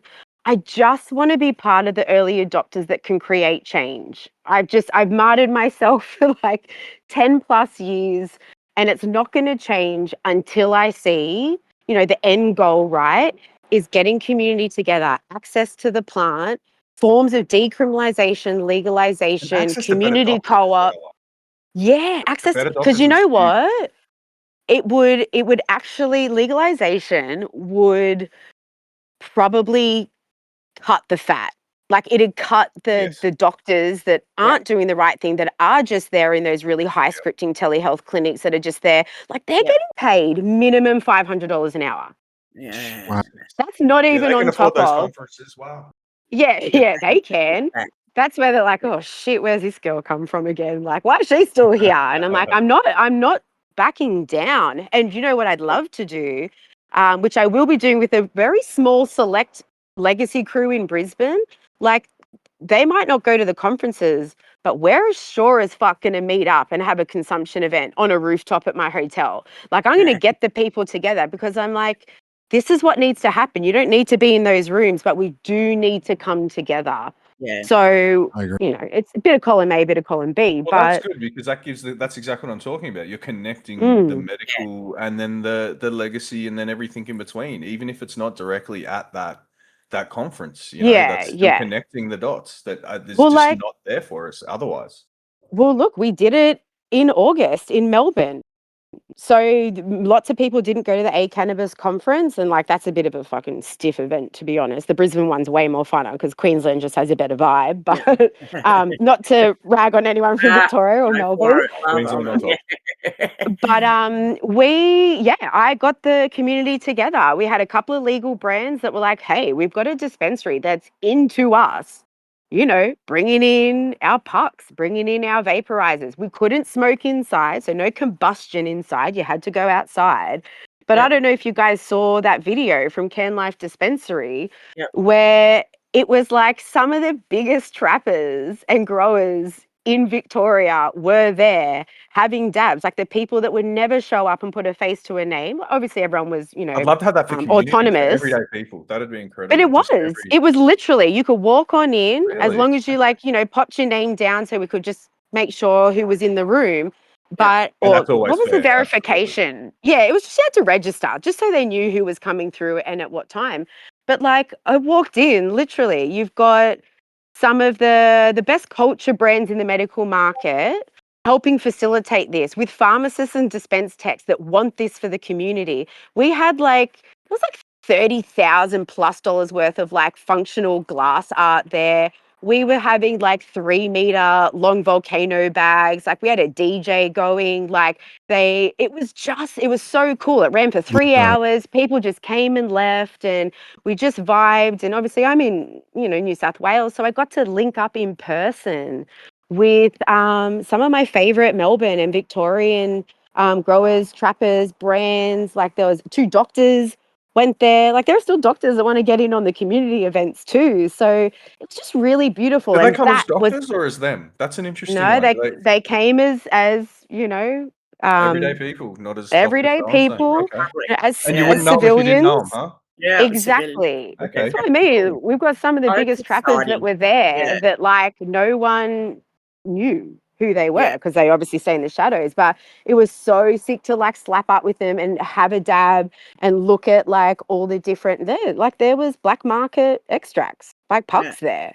So and everyone just were responsible adults. And then Yeah. we all left and got the munchies and like went and had dessert. You know what I mean? Like it was just there was And that nothing How to it should it. be. How it should Yeah. be.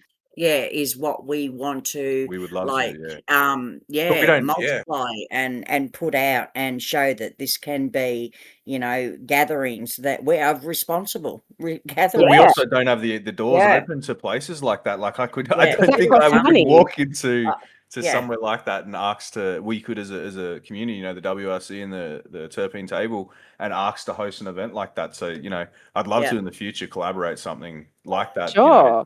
Are you that guys does- are you familiar with Plant Playground in Western Australia? I got Not no that- idea about no. most of Yes, these places. yes. I've been under a rock, man. Well, Rue man, probably like is. I think he's having audio issues. I'm sure he has an idea. yeah, look, unfortunately, they just had a fire rip through their premises, which is absolutely devastating. Yeah.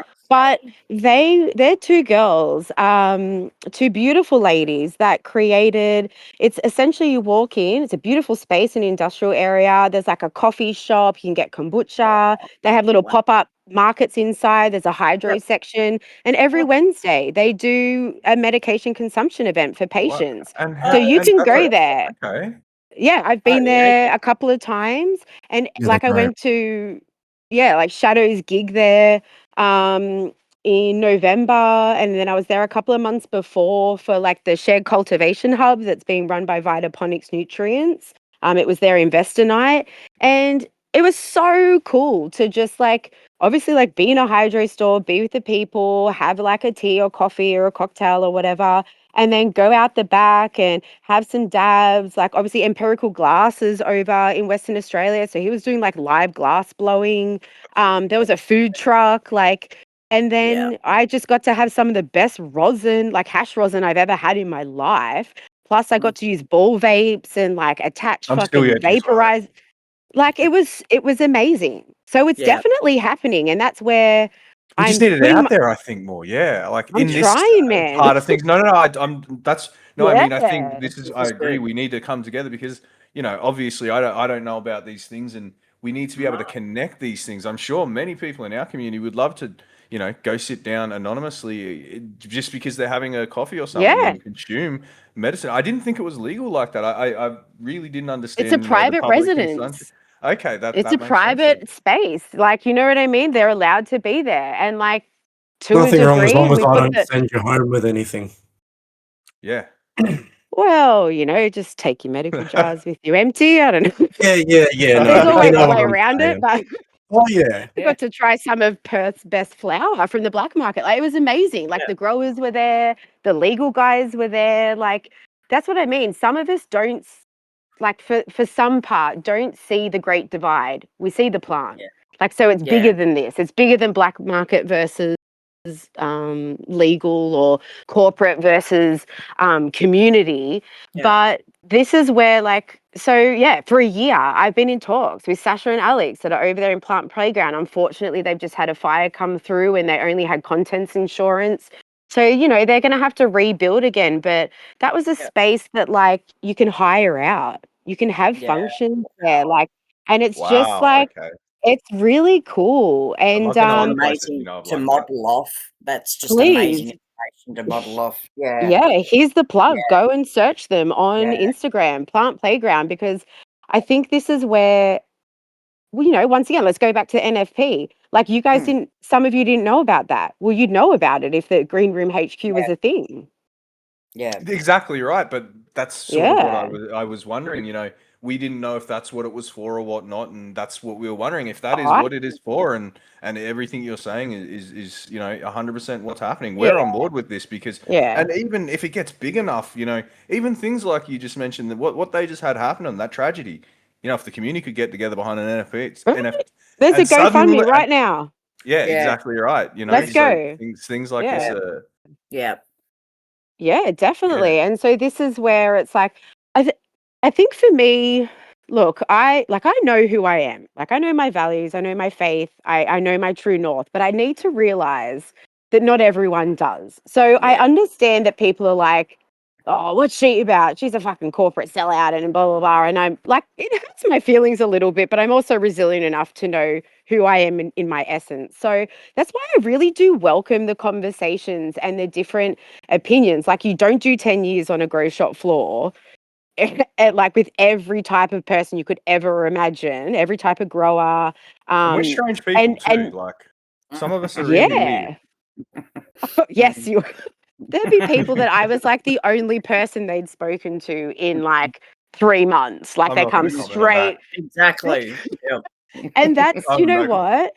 I genuinely love that. I'd have a coffee Yeah. and tea ready for them. They'd spend 2-3 hours with me and James in the store sometimes. Like we'd have a vending machine making sure that they were like hydrated and they had what they needed. And so I love that human to human interaction. And that's where I think, Experience, doesn't it? Yeah. yeah. Yeah. And I'm Yeah. like, that shouldn't. I almost felt like that shouldn't be kept to a hydro store. This should be for all of our community, not just because you're a You're right. grower.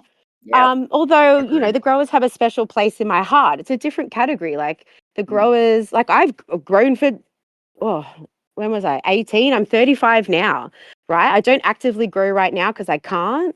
But and just for safety reasons as well, being such a public figure Yeah. and doing the roles that I have. But it genuinely is a way that we can bridge the gaps and show respect to the people growing the medicine. Because this is what I say in the legal world. We've been growing this medicine for the people and for wellness for longer than you guys have. And the only reason you've got essentially medical here in Australia is because in 2016, Lucy Haslam, one of the biggest advocates of them all, was sourcing illicit cannabis for her son Dan, who had cancer and was dying. Yeah. And so that she pushed the change. So like I'm lucky enough to have met Lucy many times. And as a mother, I fucking get it. I'm like, I would do anything to keep my child well, happy, eating food, enjoying life while they can. So Yeah. like I'm very vocal about respecting the people behind it. Hence why I go into the grows, because the medical side are just like, oh, it just fucking comes in a jar. You know what I Yeah. mean? Like I'm like, I want to know how it's grown. What lights are you using? What's your like nutrient? Like, how are you curing? Like, what are you irradiating? Like, what genetics are you playing with? Are you pheno hunting or just, like I have those Are questions, they and allowed to that's pheno where hunt? I don't even understand fucking what the oath they issue is. are. So you're allowed, so Yeah. because I know in some states in America, and again I keep basing off that because that's my very limited knowledge. It's because it's available. There are some Mm, facilities that are clone only and only a certain amount of clones and whatnot, like, but they have loopholes and everything like that. How does it work in our facilities? Can you just sort of yeah. bring what your Oh, genetics you want and hunt your own? Because hunting's where it's at, like the oh yeah. chemotypes and everything, like Yeah. especially for the Very few rainbow. farms doing their own breeding and pheno hunting. I think the most part behind that, you can definitely get clone cuts can come into Australia, but they have to go through like a biosecurity Yeah. like process, right? So it needs to sit there for like 3 months, and like, are you gonna keep my Yeah. my clone Yeah. healthy for 3 months? Like, are you gonna Yeah. do that? Probably This is where not, because I tissue don't give a culture will probably fuck. come in. Yeah, so tissue culture is being done here in Australia, which is awesome I've to heard. see. Yeah, that is really I'd awesome. I'd certainly encourage you to go and check out my Instagram and my YouTube and look at the Superbly Farm. Alison, who is heading the tissue culture lab there, is just such an amazing human being. I love her. And once again, a great representation of mature, experienced women who just Yeah. absolutely align with the plant and will do this no matter what. And that's Yeah. in plant medicine as well as a whole, not just cannabis. But Yeah. as far as like, I know one of the farms that I'll be visiting, I think in March, which is another very big, this is actually a publicly listed company, this one that I'll be going to. And they're trying to be in a very unique cut. And their biggest challenge has been like, is it going to survive? So that's why there's a lot of seed popping. So there can be a lot of inconsistencies. But the ones that are investing in one, the canopy space, the cost and time it takes to pheno hunt, then I Oh take my hat yeah. off to them. You know what I Yeah. mean? I'm like, you are actually creating, like you're creating something that doesn't exist, by the way. You're creating stability, you're creating unique terpene profiles, Yeah. you're putting in the work to deliver. And look, not to rag on anyone that's just, popping seeds and, just doing the same cultivars, but it's definitely doable. It's just, does the capital and do the SOPs around the timing of harvest, and do we have the Same right issues legacy faces. knowledgeable. Yeah, yeah, that's very true. Although I love that like tissue culture is way more available for legacy um, gardeners at the moment, and it's just something that we need to actually really look into, because I we agree. need to preserve genetics, and we need to make sure that like especially things like HLVD Oh yeah. are a huge And it issue here in scrubs it. Australia actually. You do you have a Yeah, bit of knowledge on that you could share? Because I know it's an issue, it has been an issue, but we don't really yeah, speak about it over here. yeah. Not in the It's legacy something. side anyway. No, and you know what? We're probably the biggest proponents of HLVD, to be honest, because the black market and legacy market, obviously we're sourcing, seeds and cuts from all over, and they're not going through, probably the standard agricultural bio ag Some of it's over the like forest. testing that would pick it up. It's really only happening on the on the legal market. They do have to test for it. It's still prevalent. Like there was a whole farm in Victoria that was just like fucked by HLVD, and they were like trying to blame the people that gave them the cuts, and they were trying to blame the seed people overseas, and like yeah. So I think for the black market, legacy market, green market, whatever you want to call it, The market. it's really being able, yeah, the market. It's really being able to spot it. Although Yeah. even spotting HLVD with no testing is really hard, because it can show up as like a multitude of different symptoms, from just like Or it poor won't even show yield and up. terpene, or yeah, it just lays dormant, right? That's it. That's Yeah. its fucking sleeping beast that it That's where it is. gets everybody. Yeah.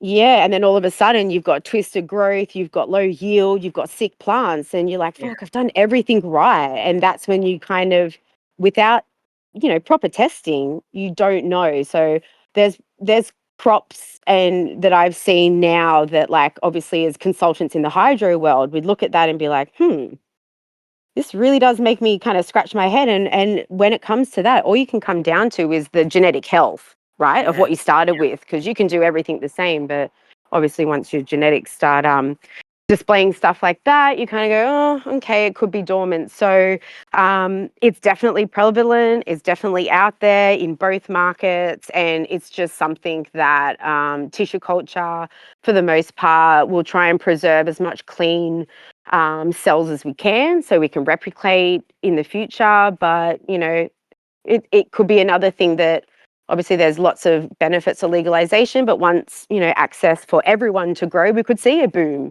in Yeah. HLVD spreading Yeah. across. And it just sucks more. Like, it's not necessarily like dangerous to consume a plant that has had that virus, but when you're Sucks for spending us, so though. much time, money, yield, And you don't like, get to to not pull express out what themselves you either. expect. Like, you want to Yeah, see it's just beautiful plants. You want to grow something beautiful, and when something yeah, beautiful doesn't come out, and it's because of a viroid, it's sure. yeah. You want it to thrive, not survive. Yeah, So exactly right. Take yeah, pride. Yeah, yeah, and some of us really love our plants, so we don't want them with viroids.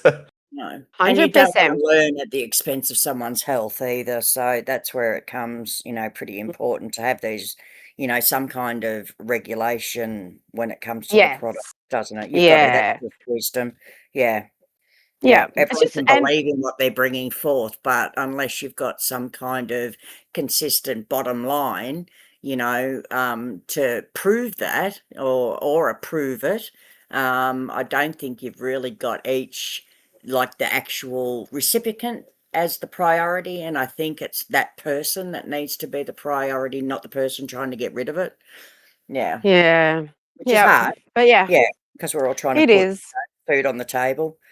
Yeah, but it Mhm. is the patient, in my opinion, that is the priority.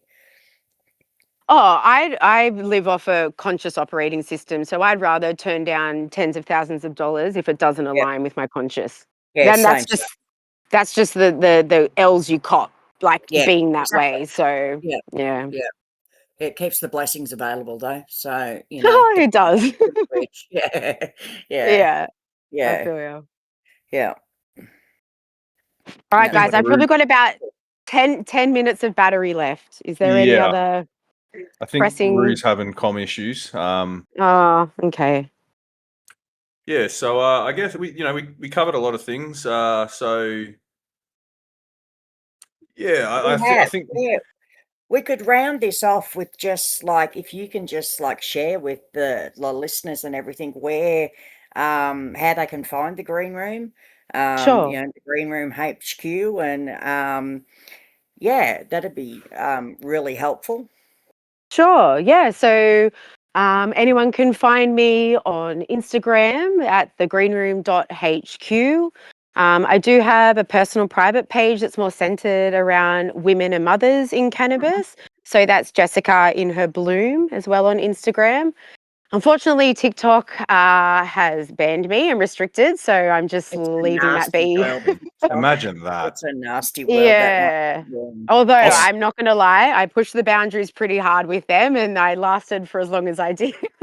I got banned on yeah, all um, keep meth fighting. platforms, Jess, so I hear you uh, there. Yeah.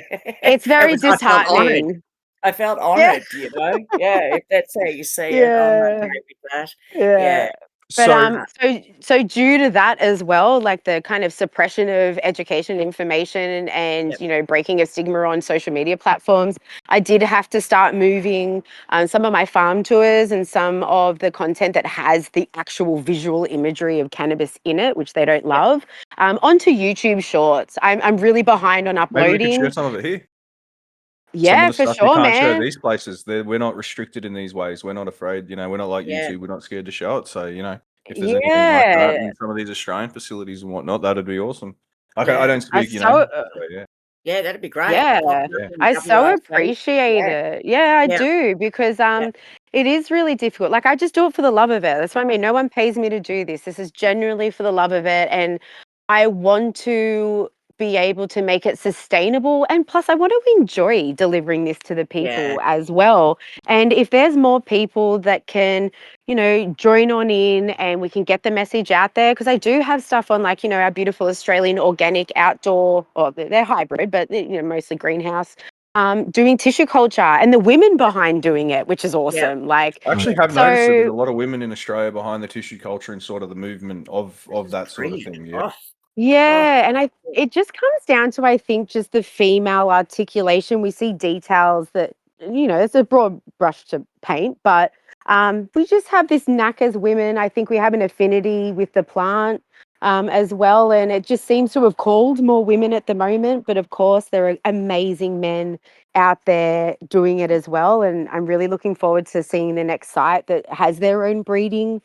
on site as well, and just seeing what they're Yeah, doing. that But very much interests me. So I'd love to see yeah. that side of things. If anybody in those facilities doing their own thing in Australia, that's fascinating, and I'd love to spread that more yeah, amongst these people, amongst our people. The people listening here and everything like that.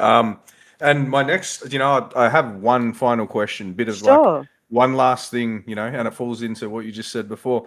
If you had one bit of advice, a little bit of, let's call it mum advice for somebody, Yep. some of our legacy people here that have been burnt by the system and burnt in the past. And, you mentioned that, sorry, excuse me, that some law enforcement have difficulty with the legacy side of things because of the stigma. Well, there's some that applies to some legacy people as well. They're a bit worried about getting involved in the legal side of things because of the Yeah. stigma from that side. So what's a bit of advice for that? And what would you say to them?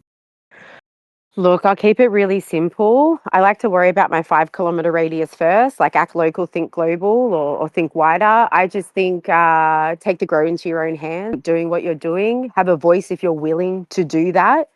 I know a lot of us that, we can't move in certain ways because of what we do, and that's unfortunate because those voices matter. But I think, yeah, as far as advice, it's like look after yourselves, look after your family, grow for yourself, accept the risk you're willing to take, because I just feel like this is going to be a really slow burn and it's in a bit of an uphill slog at the Yeah. moment. So until things Hell pivot of a in a fight. way, yeah, it's a hell of a fight. So don't stop what you're doing. Keep cultivating, keep growing your own, keep clean medicine. Yes, of course, when needed, we need to utilize that medical Canopy. route. Yeah, But absolutely. yeah, grow Yeah. your own, guys. Yeah. Yep. All right. Beautiful. Yep. That's Yeah, man. lovely. We appreciate your time, and I'm sure Rue would have some things to say if his microphone wasn't being a pain in the ass. I know. Technical We just difficulties have plagued this That's, one, hasn't it? Yeah. Brew was we set got up. there. We got Yeah, there. brew We We was got set did. there. up. It was Right. a great time just Yeah. hearing everything. No, that was And very good. Excellent. Thank and you. we'll have a space set up where you can, pop some info up and people can access it really easily in the group and all of that. So Awesome. and you have access here, so education and the type it straight in. info has been fabulous. Yeah. Absolutely fabulous. Oh, I Yeah. appreciate it. And honestly, there's so many moving parts of this industry. Yeah. And I just think the more that we have these conversations, the more we can put it out there, the more heads we can put together. Like, Yeah. I'm The just more it not, develops And the more too. barriers we're breaking between yeah, each other too, I think. Yep. 100%, Yeah. 100%. Oh, Yeah. guys, I've really enjoyed my time with you. And look, genuinely, I really respect, because I understand the time and effort and just energy it takes to see what you guys are doing on this Discord. Like, it's really something special, and I wish it's something I could have put a lot more And this is growers the second one. onto. Yeah, there you go. Lost one. Huh? Yeah, that's sad to hear. But But look, this has been it's good.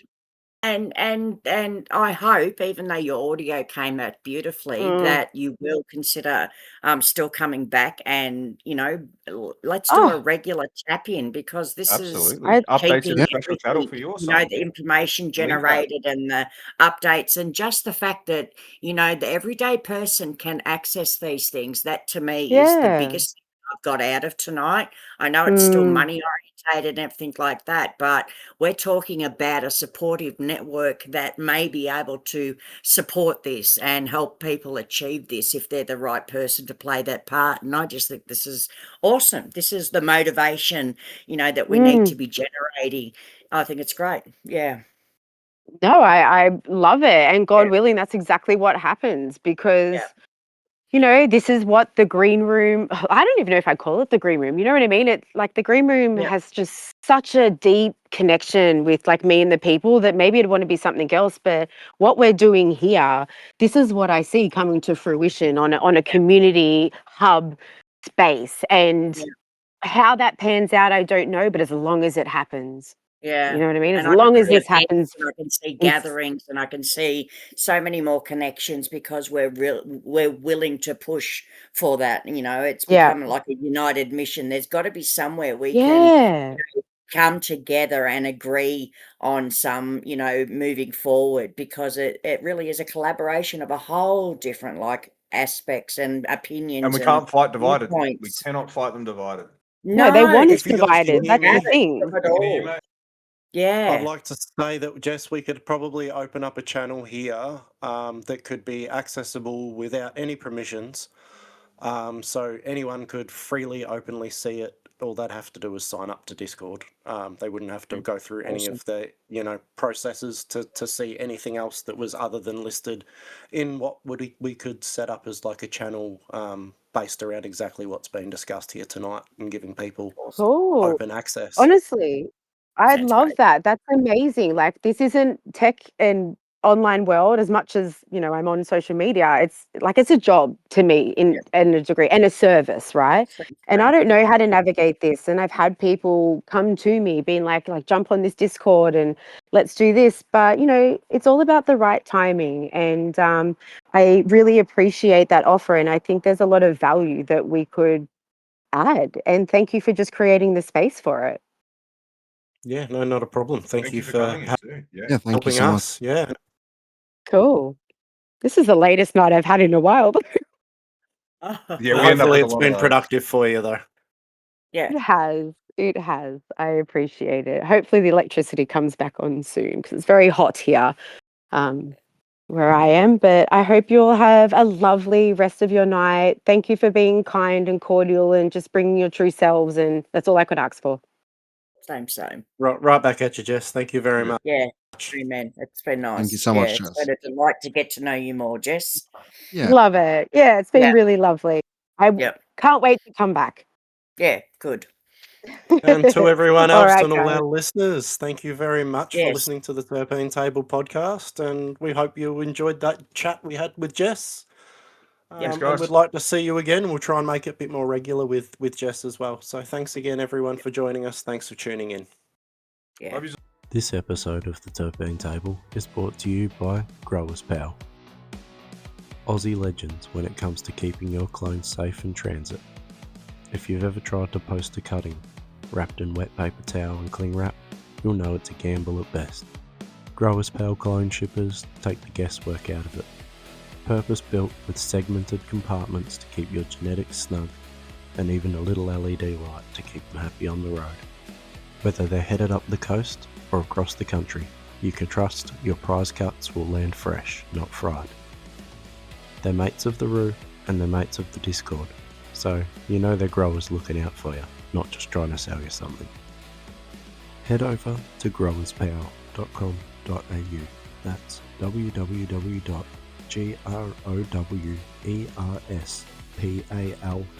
www.growerspal.com.au and sort yourself out with a proper kit for moving your genetics across the country.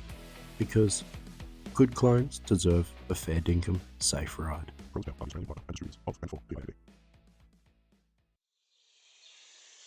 At Blazing Trail, we're on a joyful adventure celebrating life, love, and nature's beauty. We cultivate vibrant outdoor connections, foster community collaborations, and source wholesome treasures like our Sprout seed starter for precise, energy-efficient germination and FlexiGerm silicone seed pods for sustainable, airflow-enhanced sprouting. All with the care for our world. Join us in blazing a sustainable trail filled with laughter and magic. Visit blazingtrail.com.au. While we're on the subject of good gear, I'm going to give a cheeky shout out to my own spot, the Wild Vault. It's packed with glass, gadgets, and grow gear. All the little treasures that make your sesh just that bit sweeter. So, if you're looking for something fresh to add to your kit, swing by thewildvault.xyz and have a sticky beak. It's basically a toy box for grown-up stoners. And hey, if it's genetics you're chasing, head over to our mates at wildrootcultivars.com and check out what they've got cooking.